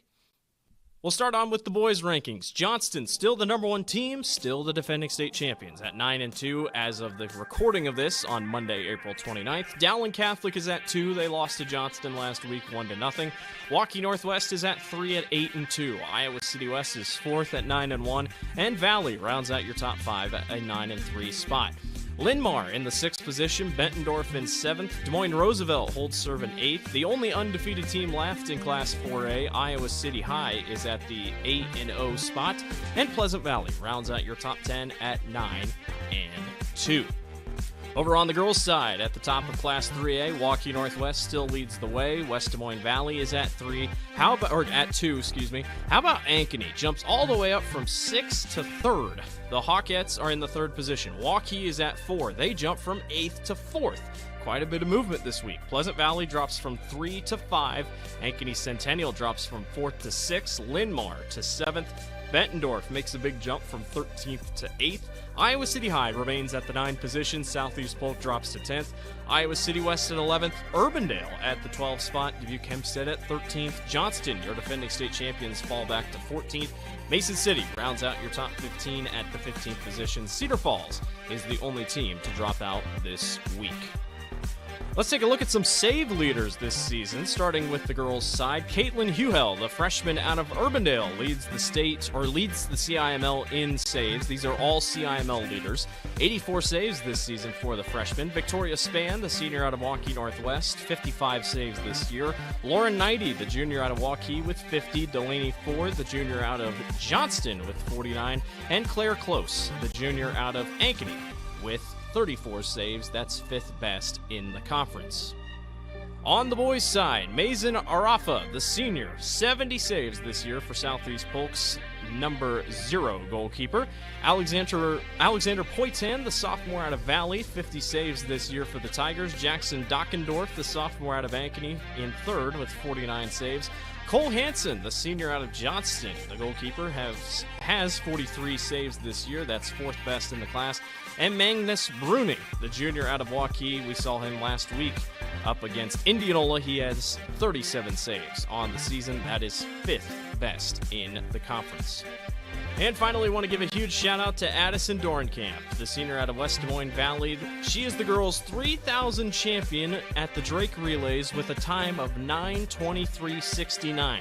That is a Drake Relays record, and get this, it is the 2nd fastest time in the country. That is all 50 of the states of the United States of America. Addison Dorenkamp is a freak of nature and goes on a tear at the Drake Relays in the Blue Oval. We are excited to see her at the state championships in less than a month. That will do it for us here on the CISN Halftime Show. I'm your host, Blake Walker. Thank you so much for watching. Let's send it back to our game. Enjoy the second half.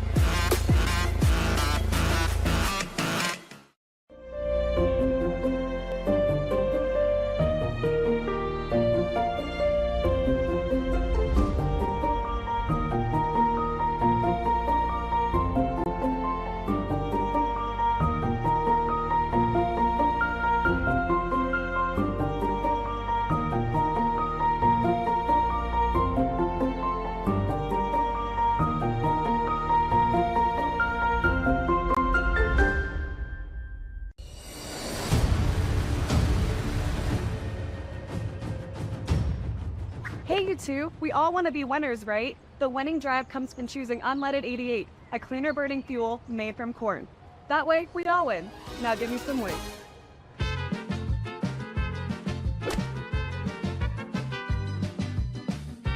That's the winning drive. Now let's go get some tailgating snacks.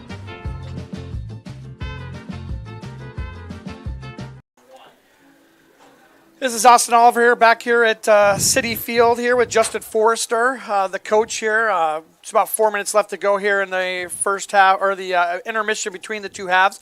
0-0 tie between the Hawks and the Jags here. Justin, what do you see maybe coming out for both teams? I mean, it's been pretty even with the Jags having a little bit of a barrage there towards the end of the match, or end of the first half, but been pretty even other than that.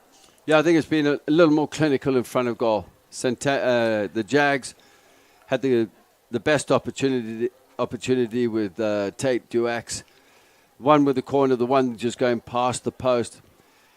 It's if they can contain Tate, De La Cuba, Ty Duax going forward, but then also you got to look at the breaks from the midfield. With the box midfield, the four in the midfield here for the Jags, in and out of possession, very good.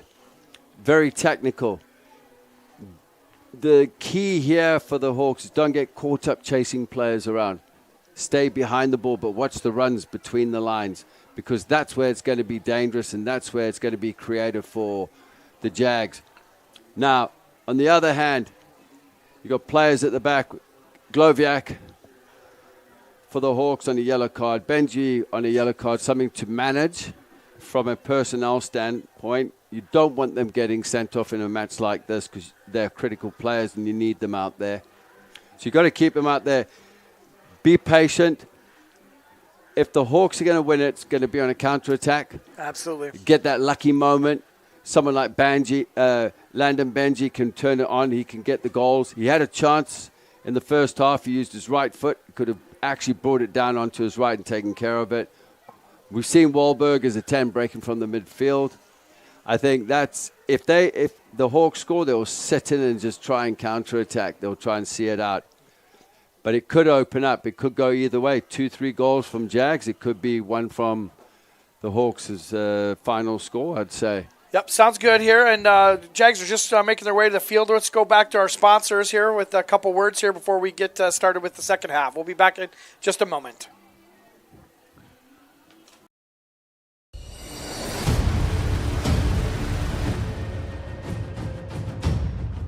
Hey, you two, we all want to be winners, right? The winning drive comes from choosing unleaded 88, a cleaner burning fuel made from corn.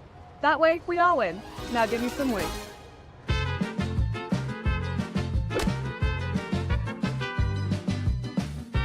That's the winning drive. Now let's go get some tailgating snacks.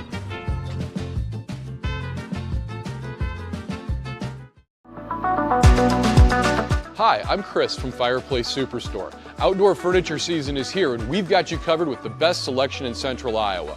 We're featuring Poly Furniture by Berlin Gardens. Once you've seen the fit, finish, quality, and materials of Berlin Gardens Poly Furniture, it makes everything else look like it was built in somebody's backyard. We also have Iowa's best selection of aluminum, wicker, wrought iron, cushion, and sling. Fireplace Superstore, just west of Homemakers at 109th and Douglas.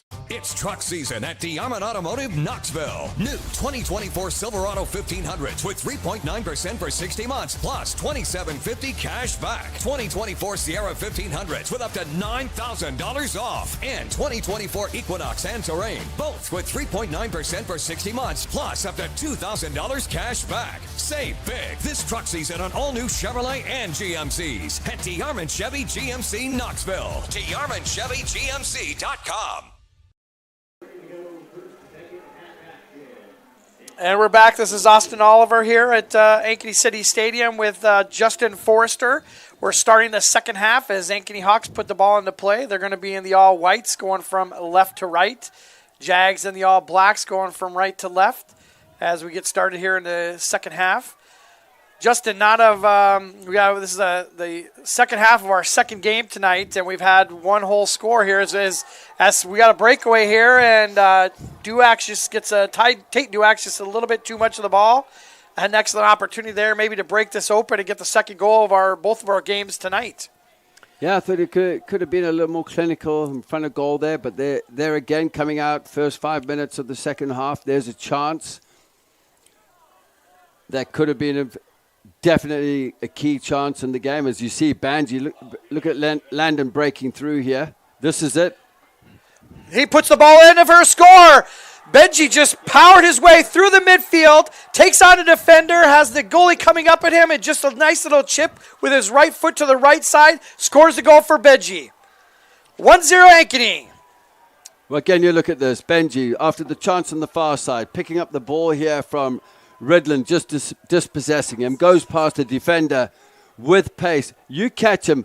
He caught the defender flat-footed, took him to the defender's right-hand side, and bang, he'll put it away. Used his right foot to put it past the goalkeeper, Andrew Nelson. 1-0, first 5 minutes. But then you look at the chance that Tate had on the far side in the first half. Sorry, just at the start of the second half. He has a chance, counter-attack, far side, Benji on it. It's almost like somebody coming in from the halftime called out exactly how Ankeny would score in a situation like that with the counterattack, Coach Forrester. You nailed it right on the head. Great call and great counterattack by Ankeny led to the goal. 1-0 lead for the Hawks off of Landon Benji. Tate Duax with some control up the middle of the field. Loses possession. Works back with him possession. Back to his brother, Ty. Ty, nice ball into the middle for Ridland. Ridland tries to play the ball in. And just a little bit too strong. And it's controlled right at the edge of the box by Dockendorf. And it might have actually gone out of bounds. Yeah, it did go out of bounds. So it'll be a goal kick for the Hawks.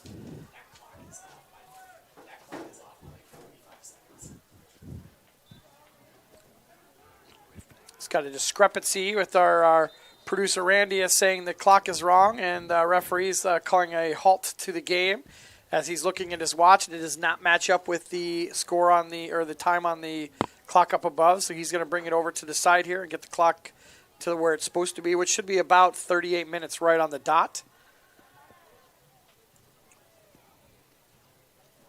So he's talking to the near side AR.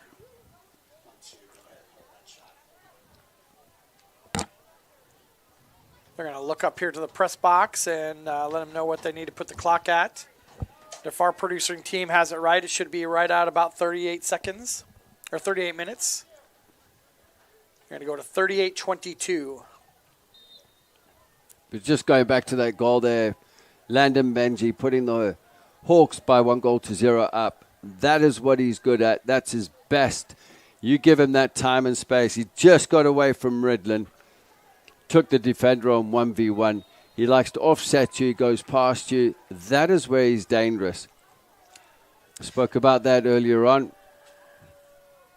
Yeah, I think the unique thing about Benji is that he's got physicality with that ball at his feet. You know, he took on those defenders with his upper body and his arm. You know, not even a flexible arm, but he just has a tendency to, even with the ball at his feet, be able to absorb some of that physicality and deal it out himself.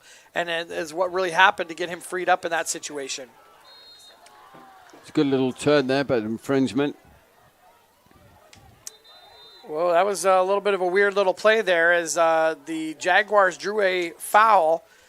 Caleb Murray looked to be taking it quickly, but kind of had touched a rolling ball there, and they didn't really follow through with it, and the referee didn't blow the whistle till the Ankeny Hawk had already stolen the ball and had taken off down the field.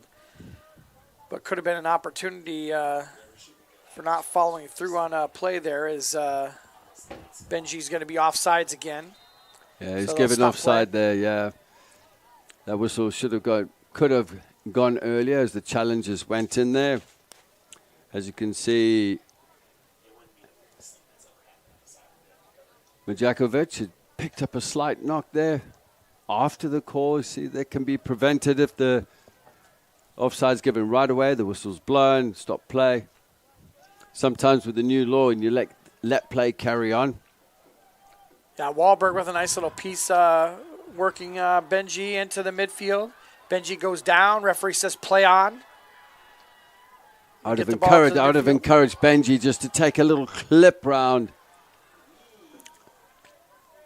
Brazza, I believe it.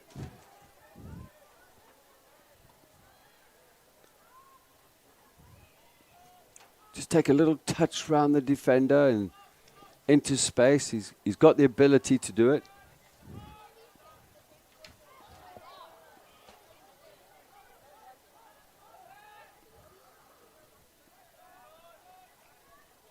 The press coming in from Centennial, doing well. Didn't quite get a hold of it. Landon Benji on a roll here. His confidence will be flying as him and Bo Brazo going into the challenges. They're going to fight for it, as you can see here. That's about as physical as you can match up, because Brazo will not back down. Has been just a stalwart with the it's a great matchup. Backline defense. Yeah, seeing him and Benji going ahead one-on-one is going to be a treat here as we get to see those guys playing more and more again the rest of the second half.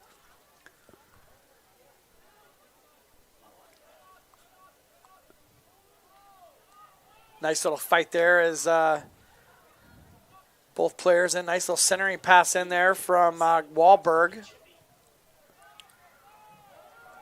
See De La Cuba in the space there, and the run of Tate just off him. Enough white jerseys, including Dylan Gloviak at the back there, just cleaning up. But the Hawks had a nice job. They did a nice job. They had three players back to take care of Duax there as he moved his way up the field. As we get a substitution, Tyson Werdehoff into the matchup here. Yeah, so Werdehoff's back into the see where he was. Yeah, who was coming off? Muzakovic is coming out to the field here. Sophomore defender. Be a throw-in for the Jaguars on the far side. They get into Caleb Murray. Murray over to Ty Duax. He's going to kick it out to the outside. Good ball played in as well. Here comes the late run. Brock Brazo with the shot on goal there, just a little bit too far to the right. Jackson Dockendorf looked to be in the right position, even if it would have been on frame, but you're going to miss 100% of the shots you never take. So Brazo steps up and had good momentum coming into that ball, kept it down. Tendency from coming that far out is to raise that ball up and not get your shoulders and your head over the chest over the top of the ball, but he did a nice job of keeping it low, just was a little bit off target. You talk about the ball that was played in by Goebel as well. It was to perfection, driven in, as you see Landon creating. He can create something from nothing as he looks to win a corner, but it's going to be a goal kick. But Goebel's run there onto the byline, something that nobody thought he was going to get. Got to the byline, got the cross, and brilliant cross. Runs came in a little bit late, but the late run on the far post, just technically not getting a hold of the ball.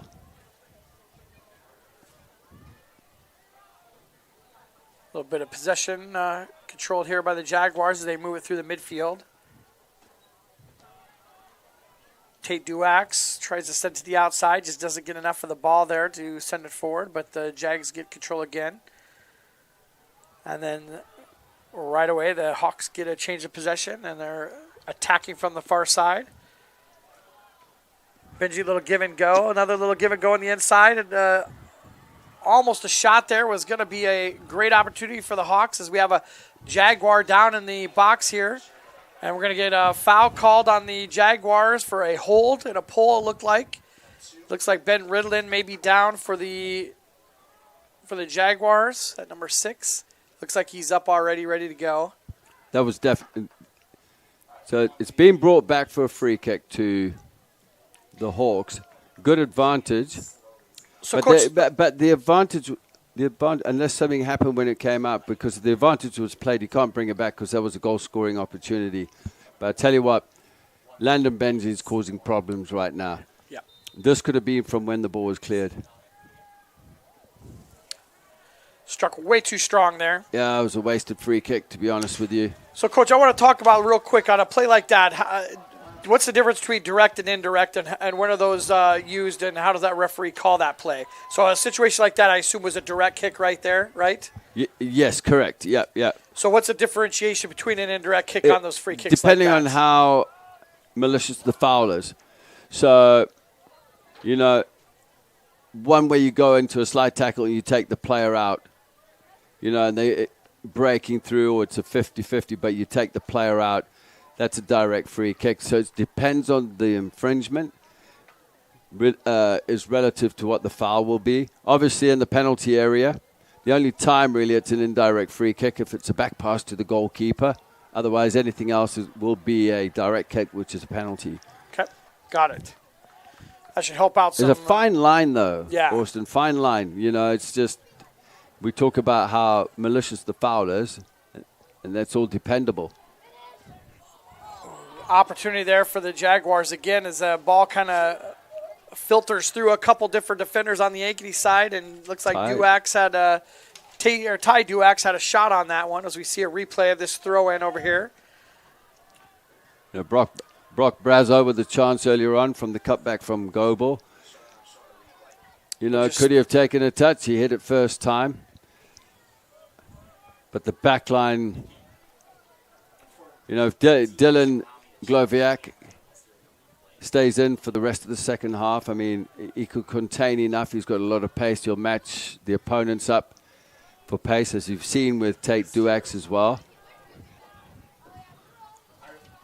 Well, we kind of saw when Gloviak got the yellow card, we saw kind of the chaos that was, obviously he's the calming presence on that back line for the Hawks. And when he went out, not that there was anything crazy that happened, but it just wasn't, everybody wasn't as comfortable as they were when he was in. Yeah, and that's what happens. You lose momentum. He's a leader at the back that can keep everybody, the unit together, cohesiveness, the chemistry. He has a chance coming up here.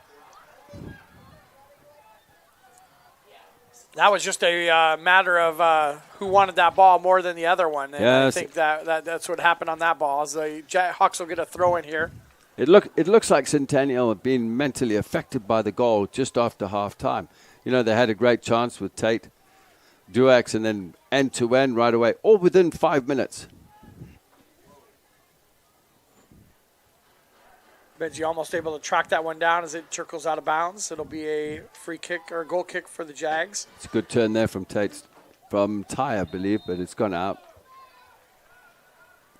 Good opportunity there for Mason Goebel. Yeah, it was Mason Goebel. All these boys now have the same haircuts, don't they? So it's hard to tell if the numbers are. What a ball there from Benji. Quick shot. It's going to be off the goalkeeper. It'll be a corner kick, one of the first corner kicks here for the second half for the Hawks. That was a lovely little ball play through with the outside of the foot, disguised pass by Landon Benji into the space. Like the quick touch and shot right there as well by Wahlberg. I think Wahlberg actually got the shot on there, wasn't it? And Wahlberg will be taking the free kick here, the corner kick. Good ball. And problem. Oh, there we go. Score for Ankeny Hawks. That's going to be number 15 for the Hawks. That's going to be Tyler Woods, I believe. But what a corner. Hang on 1 second, because now the ref has been called to the AR on our near side, who's also put the call on Gloviak in the first half. I don't know what's going on here. He's called it no goal. I would like to get a look at that again. Producer Randy, can we see that one more time? I think it was actually Lundberg was actually the goal scorer in that situation here. So there was a drop. So it ended up being a drop ball for Centennial. They're off the hook here, and this could be a problem now with Centennial going forward, because this is in times like this where they'll go through and grab a goal at this point. But must have been an infringement in the penalty area. The referee gave a drop ball, but if you give a drop ball, that just doesn't seem right. Because it should have been a free kick. It should have been a free kick on the spot, or... Well, he gave a drop ball. It should have been a free kick. If you're giving you disallowed the goal from what looked like a clear-cut goal. The only thing I thought with the spacing, it might have been a offsides. Randy, is it possible to get that replay up one more time? But the problem is he gave a handball. Apparently a handball. Handball, okay. Here it comes up again here. We'll see if we can see it on that backside. Yeah, we had several players right there calling a handball right away. So it must have been something we really couldn't see here on this on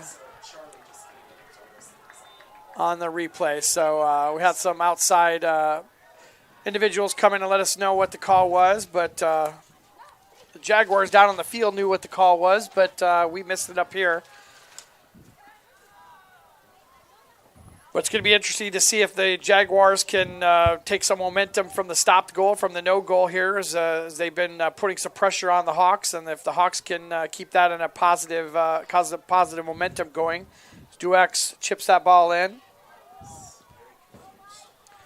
Hawks send it out of bounds. It'll be a throw-in for the Jaguars. A new life for the Jaguars as they almost went down 2-0 here in the second half, but the disallowed goal is keeping them in the game at just one goal back.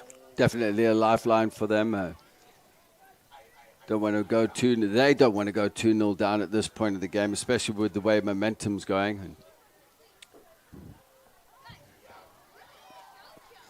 But I think there's enough quality in this Jaguars team. Again, Ty Duex launching a free kick forward where all the white jerseys are on the edge of the penalty area. Play it short, possibly. You don't want to panic at this point of time. You've still got enough time of this game left not to panic.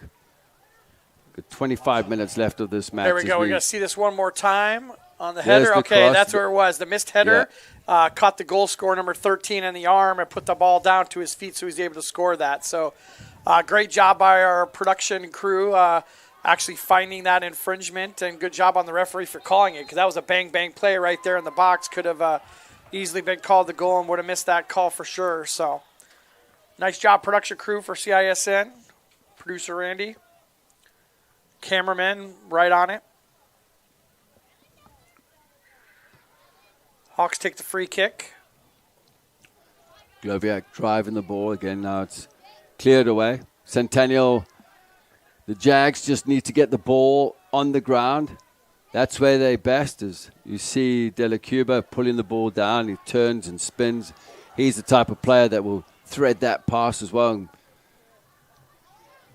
make something happen and cause pain for the Hawks. Hawks standing stern at the back. The white wall. Well, Dylan just got pulled into the midfield there. Gloviak has got to be careful of that. Pass players on. He's got to maintain his position.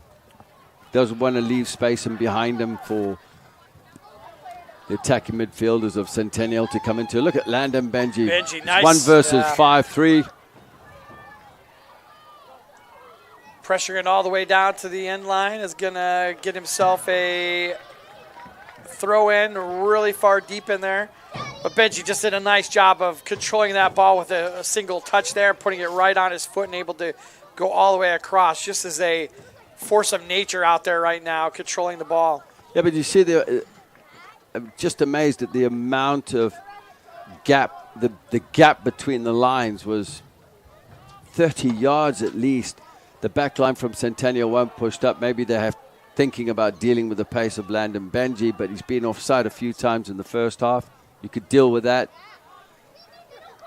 But just, he got the ball and he was able to spin and turn, and then had himself a 3 to 4 extra recovering players coming in as well.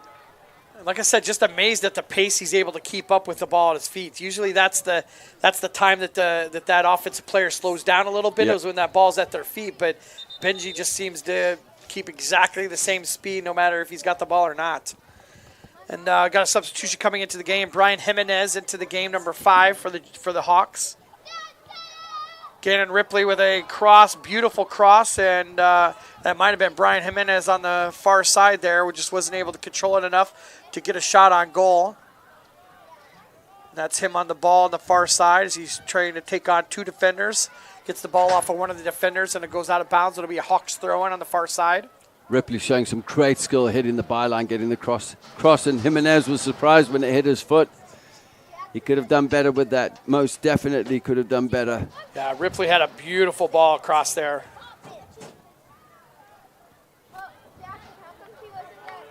Weak shot in there by the Hawks. That's picked up by Andrew Nelson. The more the Jags let the Hawks into this game, it could be dangerous. Gloviak containing Tate. And then foul given away. There's Maddox Rash draws the foul, number 18. He's slow to get up. Maddox Rash was looking to break forward. Actually, it was Mason Goebel there, and it'll be another yellow card there. That'll be for number 13. It looks like Austin Lundberg received the yellow card. 3 yellow cards in the night to the Hawks.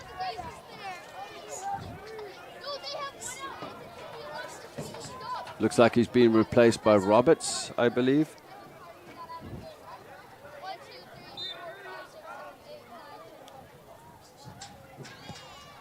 Rizzo puts the ball into play.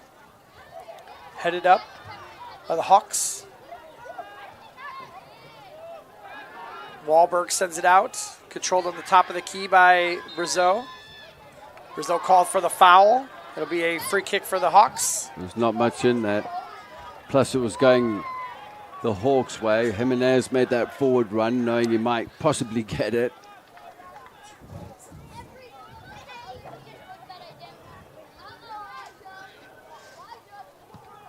Struck. Strongly struck. Way down there. Goes right to the goalkeeper. Gloviak driving that ball straight down the throat. It was always going to be easy for Andrew Nelson. Ty Duax with some touches. There's an option on the far side. Settle down there for Tate Duax. Tate Duax takes to the outside. It's a great layoff there from Dela Cuba, just playing Duax into the game. And then it was played out, just nobody there for the Jaguars to be able to capitalize on that deep push in there. And the Hawks counterattacked. Jimenez with the ball at his feet. Out of possession. Take you on defender, tries to poke it through there for Wahlberg. Wahlberg not able to run it down. It'll go out of the backside. It'll be a goal kick for the Jaguars, but a nice little connection there with some of the reserves that have come into the game with Jimenez and on the far side Wahlberg. Wahlberg is a starter, but hasn't had a ton of touches. There's a Hawks player just off the goal line. Is that maybe Wahlberg down there, I believe? I believe so, yeah. I think you're right on that one. It's Wahlberg's down. Yep. But again, out of possession, the Jags just caught flat where the ball's allowed to be played through the lines. You can't allow that too much space. Communication has to come from somewhere, whether it be the back line, the goalkeeper. But those transitional moments are just in that. I've seen it a couple of times here with Centennial where they've been caught flat. They're not staggered in defensively. Maybe one extra player or become 2 6s if you're going to play with 2 6s. Now looks like we're going to have a clock adjustment once again. Our producer says he has it right, so just to be a matter of getting the clock updated here as they're still tending to Wahlberg down in the line here. It looks like it's possibly a knee there that he's having some trouble with. So clock updated to 2:20.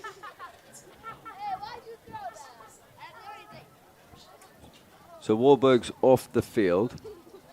They can make a substitution and continue with the game because he's not on the field. Wahlberg gets up to his feet there. Hopefully he's not seriously injured. Yeah. Good to see him up, walking around a little bit. Still a little bit of a limp there with his, looks like his right knee. That'll be a substitution in for the Hawks.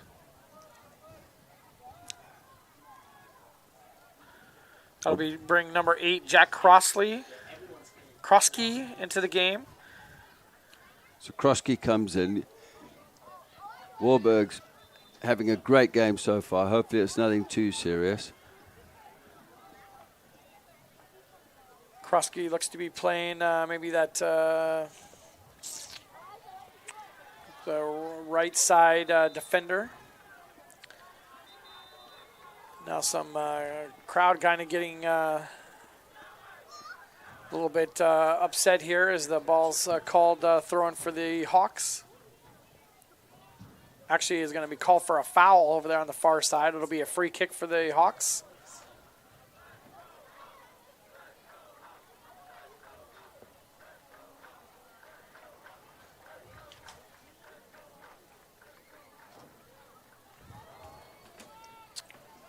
Goviak struck well. Puts that ball in a dangerous spot there for the Hawks. Just caving it. Hawks not committing too many players forward. They're leading by 1-0. They're going to see if they can try and hold this out. As you could see, the back four was still intact. Hardly any players in the penalty area. Just hit Landon Benji in the head. And Jack Kroski just into the game commits his foul for the first time in the match here. It'll be a free kick for the Jaguars. Beau Brazeau stepping up to take the free kick. He puts the ball into play. Little flick of the head from De La Cuba. Goes right to Dockendorf. Dockendorf snatches that one up easily. Directing the defenders and moving them up as he's going to take this ball long. Again, the lines. Look at the back line for Centennial. The Jags are so deep. They should bring them up to the halfway line. There are too many gaps. From the goal kick, that ball is not going to go deep inside the Centennial half. As the press comes in a little late, as the right back's allowed to turn. Be out of bounds. Kicked out by the Hawks. So it'll be a throw-in for the Jaguars. It's a matter of deciding how far up they're going to let them go, but Jags are okay with taking the ball completely to the back.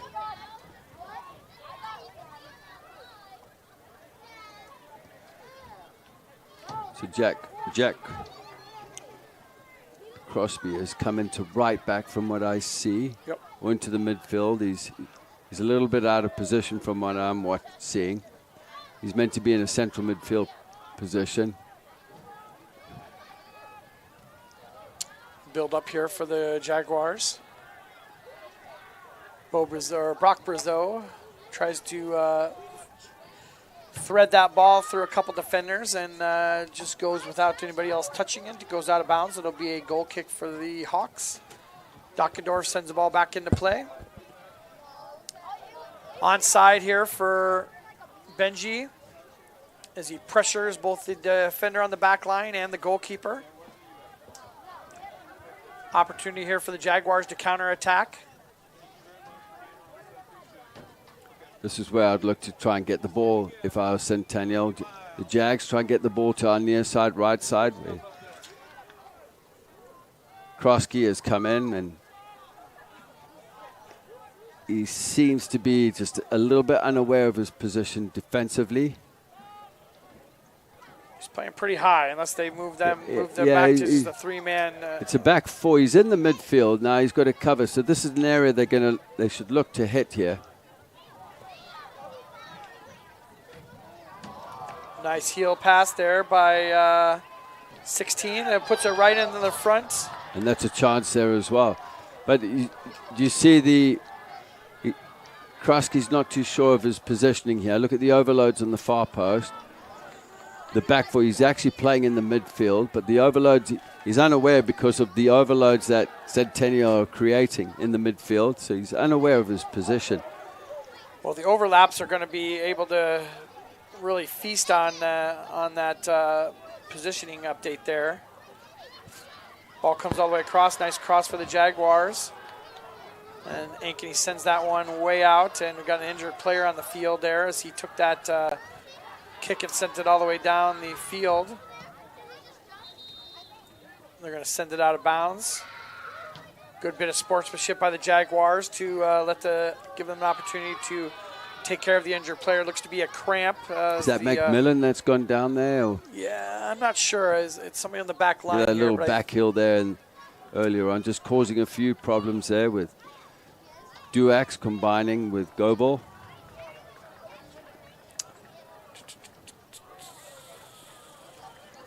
Yeah, it might be Lundberg. Ty Duax was rather frustrated with himself as well. Looks like Wahlberg's coming back into the game here for... Yeah, it looks like Lundberg was the injured party, and he's up and Adam there, and Wahlberg will be coming back in for him. Wahlberg will drop in a bit deeper. He's used to playing more of a 10. Jimenez is staying in as the 10. Got a couple substitutions here. It looks like Arnel Islamovic is going to be coming into the game, number 13. But they're going to wait till the next break in the action. And then Page is also coming back into the game. I think this will be the first entrance in the game for Islamovic when he does get into the game. Islamovic will go up front somewhere, post up.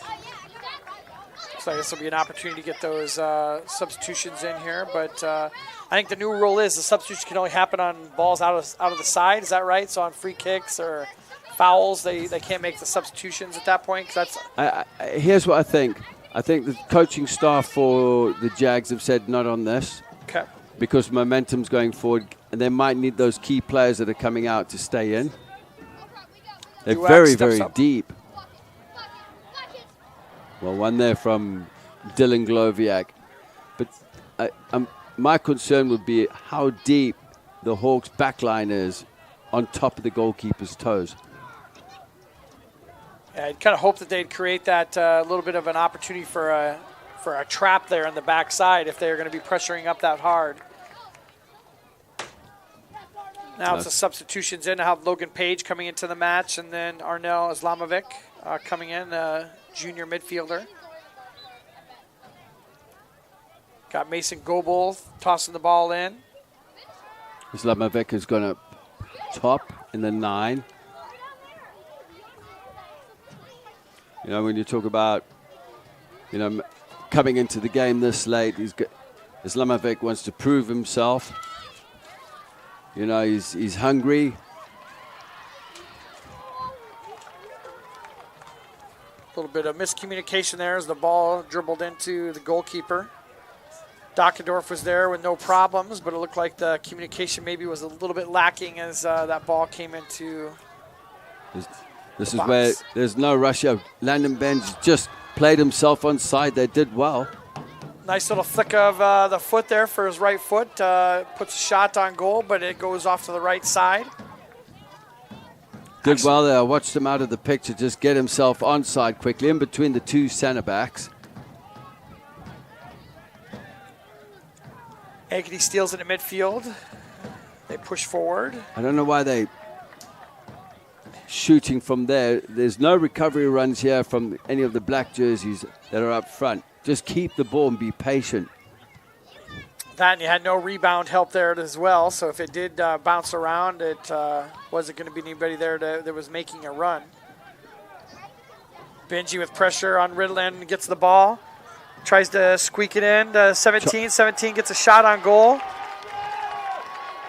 That was Loader with the strike. That was definitely a great chance to go 2-0 up. Good goalkeeping as well.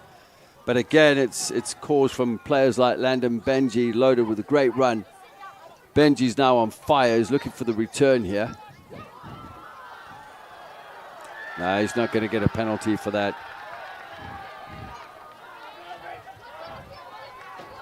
Benji goes down, but no call. Referee says play on. Tell you, Landon Benji's a handful. Nice pressure here from the Jaguars. Is going to draw. It's going to be a goal kick. I don't know how that was a goal kick, but looks like it. Yeah, it looked like it. Gloviak coming across, done well at the back there as a center back. I know he loves to play in the holding midfield position. As you can see, another player out of the picture going down with cramp. It's number 15, Tyler Woods, down on the field right now. It looks like another cramp. As the medical team runs out there to check in on him.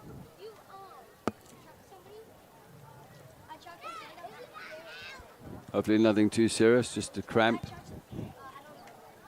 Got a couple players cramping on both sides here, so it's definitely people expending some energy and some electrolytes here, so they're not able to. Those muscles have a tendency to lock up a little bit when the dehydration comes in, the overwork comes in, even on a not hot night like it is tonight. Yeah, and you also take into consideration the overloads these guys have been doing throughout the season, training, games, week in and week out. I mean, it has its toll on you. Not enough recovery time in between games.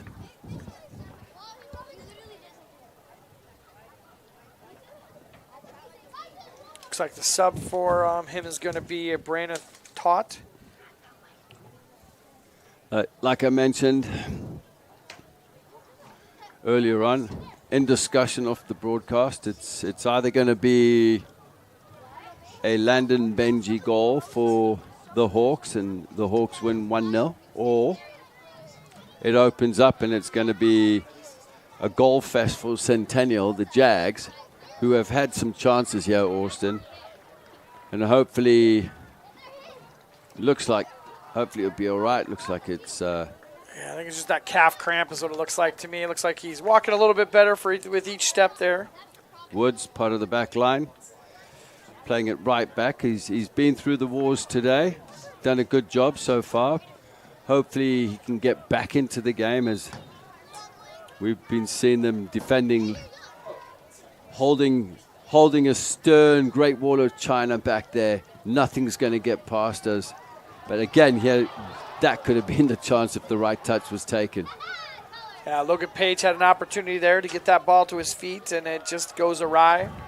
And here are the Hawks on a counterattack as Jimenez trying to track that ball down, bounces it off of the defender, and it's going to go out of bounds. It'll be a throw-in for the Hawks. I think it's going to be their advantage that they milk each one of these little throw-ins and set plays as much as they can and try to get as much time off this clock as they hold that 1-0 lead off the goal from Landon Benji. Yeah, and no hurry to take the throw-in as well. Jimenez showing some pace. He's impressed me here tonight, just here on the night. Nice little flick there from Islamovic. This could be it. Nice combination, but look at this. Foul. It's going to be a direct free kick just outside the penalty area, in an area that the Jags would like. Now, who gets on the ball?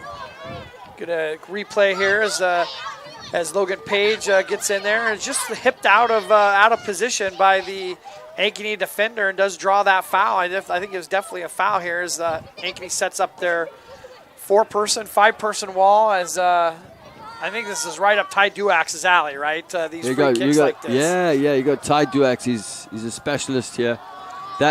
There's too many players deep. I'd get an extra player in that wall maybe. Too many players around the goalkeeper. Dockendorf looks to make the save here, and Duax strikes that. He's going to wish he has that one back. Let me tell you something, Austin. Those are some of the difficult ones to take because you're so close to the goal. Yep. You have to get dip on it. You've got to get the right curve on it. When it's another 10 yards, 8 to 10 yards out, as Gloviak's just clearing his lines, you can see the Hawks are just looking to get the ball out. They're not playing out the back anymore. The result is what they're looking for, being 1-0 up with under 10 minutes to go. Yeah, at that range, the kick becomes very technical, correct? Correct, yeah. I mean, it's not just I'm going to put a boot on this and hit it as hard as I can and hit it with pace. It's much more of a technical, almost like surgical shot at that point, right? Yeah, and it's the part of the foot you use as well, and trying to get the dip down at the right time. Yeah, it's Ben Ridlin down there on the that's down on the injury there. Looks like Not sure exactly what it is there, but Second time he's gone down. yeah, he's up already though. He's the type of player that's going to stay on anyway. Yeah, I'd be very surprised if he has a. Yeah, it looks like they are going to sub him in. That'll be number 18 coming in for him, Maddox Rash, freshman defender. But he looks to be okay. I wouldn't be surprised if he's back in really, really quickly. Yeah, Maddox Rash started the game, so. In fact, Ridland's not even going to go to the bench. He's going to stop right at the midline, and the very first time he could get in. Ryan Jimenez with a nice little move right off of the drop ball. He's lucky there. He was going in with both feet. Jimenez is absolutely buzzing there. Just a pest there as Duax. Duax did well, just holding off Jimenez. A little bit of a push off there, gets away with it.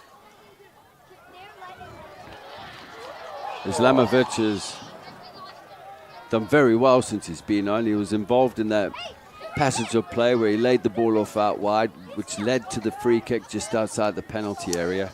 Yeah, Logan Page with a little flick of the head as that ball came in, sent it into an opportunity maybe for Islamovic, number 13, to have a touch on that. But Brandon Taw was kind of caught just in between trying to decide what to do, and the ball just went right by him and out of the danger zone. Good challenge there from Gloviak. Hopefully he's all right. Just goes down. You mentioned he's come off a ACL injury, surgery as well. Yeah, it's interesting, Coach. We talked about the positioning of Jack Krosky earlier in the game when he came in and was playing the back defending position. They moved him into holding midfielder now. It looks to be more of a position he's familiar with. He's kind of playing that same position now as well. I think he went in there. He was unaware of his role because it was he went in. The switch was made really quickly, coming off the bench, not really warmed up.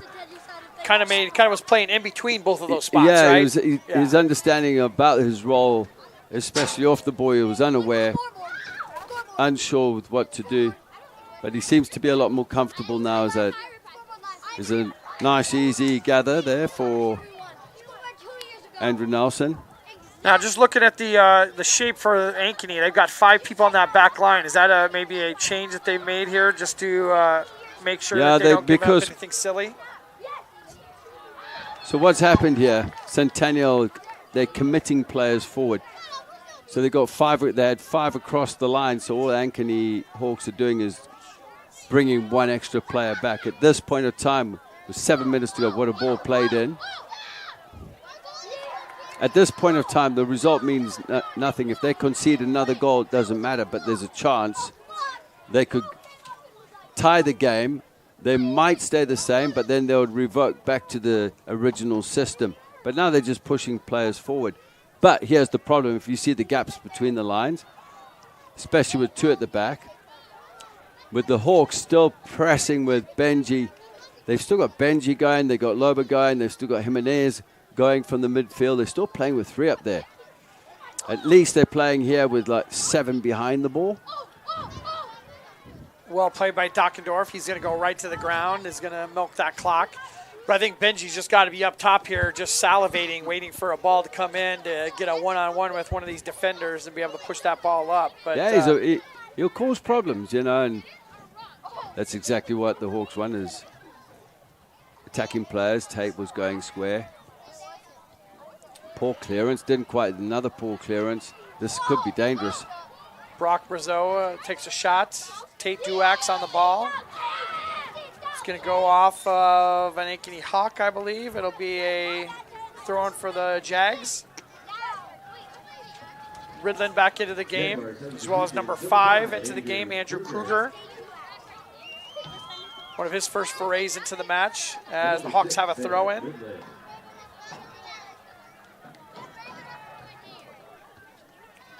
Caleb Murray steps up, sends the ball back in. Shot taken, goes off the crossbar from Duax. Another shot. I actually think that might have been the guy Andrew Kruger just came into the game with that shot. Andrew Kruger with his first touch. Actually, a shot could have been the tying goal. If you look at this again, well played here by Murray, just stepping in. Kruger just turning on it. Wow. Hitting the crossbar. That was a great opportunity What an impact that would have been coming in and tying the game up. First 4 or 5 seconds that you're in the game, your first touch of the game. Hawks counterattack and get a shot and goes over the top of the goal. The right ball played and would have had Benji in. Again, it's got to kill time. So the white jerseys of, look at the numbers going forward here as well for Centennial. They're flying forward. But this is where they need to take the ball to the corner flag and kill time. Again, they're looking to just try and score in opportunities. They've got overloads going forward. Take the ball to the corner flag. It's good position there from goalkeeper's Andrew way Nelson. out. He's going to take a shot here. I thought he was going to pick it up for a minute. That's going to be offside if Benji goes. Andrew Nelson had his hands out like he was going to pick the ball up.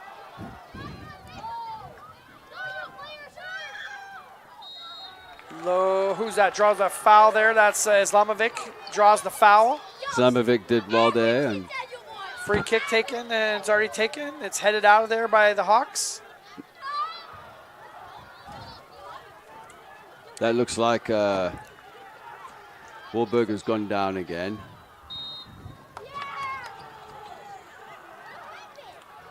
Frustration. Jaguars fans are upset. Jaguars coaches are upset. The players are upset.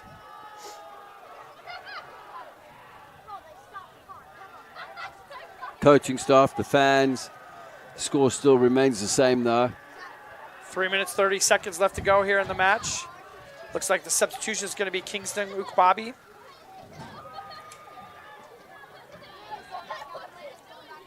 As Duax and Murray are giving the business to the center ref about continuation of play.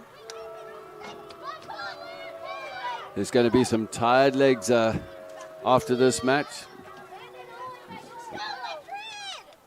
Both teams need a well-deserved recovery after this. So is the referee going to call a drop ball right there, or what is he going to call here? Is it going to be a... Centennial were in possession, so... It'll be a drop ball to them. It'll be a drop ball. Can he take this directly and do a direct kick into the box from here on the drop ball? Yeah, he can. Now the pressure can come in. Oh, they allowed that to go through. There was no pressure on the ball. It's a little crafty little flick there on the edge of the penalty area. Benji's looking to get the ball down the field. Brazeau wanted a handball called on that, but the referee lets them keep playing. Should the outcome stay the same, this result will be absolutely massive for the Hawks.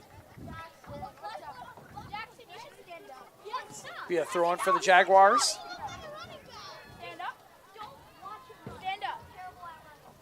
Could that have been a volley right away on the edge of the penalty area? There's penalty. Could be offsides call on the far side. They're going to let it play, but Dockendorf gets a touch on it, but it was offside. It's called it very early. Dockendorf making the save to his right-hand side, but well seen there from the AR on the far side touchline. Saves a corner kick for the Hawks as well, so they don't have to defend another corner kick. And Globiak doesn't quite get a hold of that one.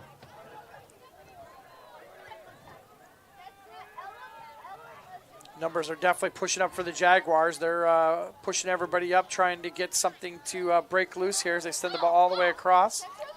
They're just leaving Landon Benji up front, 1v1 with Brazeau. Ball goes out. No call here. Caleb Murray on the ball. Sends it into De La Cuba. De La Cuba bounces it off a defender back to Murray. Time and space here on the near side. Ben Ridland pushing all the way forward. He's going to get a ball come to his feet here. That's not a foul. Ridland ran into the challenge as the ball was being cleared. Now look at the white jerseys round the ball. Upabi with some touches, gets the ball out. This is where they're going to need Benji to drop in a bit deeper to pick up the pieces. That could have been dangerous for Dockendorf as black jerseys coming in the far post were lurking. Dockendorf's going to do himself well to take his time on putting this ball into play as we just trickle down to 1 minute left to go here. 1-0 lead for the Hawks. Jaguars are going to put everything they can into this last minute trying to get this equalizer. Look at that wall of white jerseys just holding up strong at the back there. 1 minute remaining. Jimenez, nice little job there. Little do-si-do by the defender and the offensive player as they kind of hooked arms, and then Redland drew the foul. Rizzo's going to step up and take this one. 40 seconds left to go. He sends the ball in. Well struck. Headed down and out of play by... Gloviak again at the back. He's everywhere right now in that penalty area. He's fighting hard for his team. He's that type of character. Benji's dropped in a bit deeper as well. The goalkeeper just inside the half. Benji's on a run here. That was the block. He's onside. He can get control of this ball. It's going to be one-on-one with one defender, and the defender takes him down. It's 5 seconds left to go. That's going to be the match as the time trickles off the clock. It's a 1-0 win for the Ankeny Hawks over the Jaguars. A doubleheader tonight. Both games taken by the Hawks, 1-0 to 1-0. Hawks played well on both games. Jaguars going to be really despondent with a 1-0 loss on both games as well. Hawks are going to take a lot from this game moving forward here with their 8-6 record, number 3 ranking. But valiant effort from the Jaguars as well. Some of your final thoughts there, Justin. As you see, Gloviak quickly picking up the pickaxe? The pickaxe. Yeah, the pickaxe. I saw him grab that and sprint off. Hey, you know what? 2 very, very well-competed teams here. Great experience within both squads. Great talent. Again, this rivalry is always going to offer something out here in Ankeny. But credit to Ankeny Hawks, made it happen. Landon Benji getting the goal after the chance that Duax had in the first minute of the game, and that was a transitional moment. But I tell you what, credit to these guys in their white jerseys. They stuck it out. They put their neck on the line. Everything in the back was cleared away. I thought that Dylan Gloviak was absolutely fantastic at center back. I got to give him credit. Yeah, he's a monster tonight. All round, I'm not going to give any player of the game, but there's a lot of guys out there that deserve it most definitely. Everybody put a shift in, both teams. So I expect to see both these teams at state at some point. And, Austin, it was fantastic. Great working with you.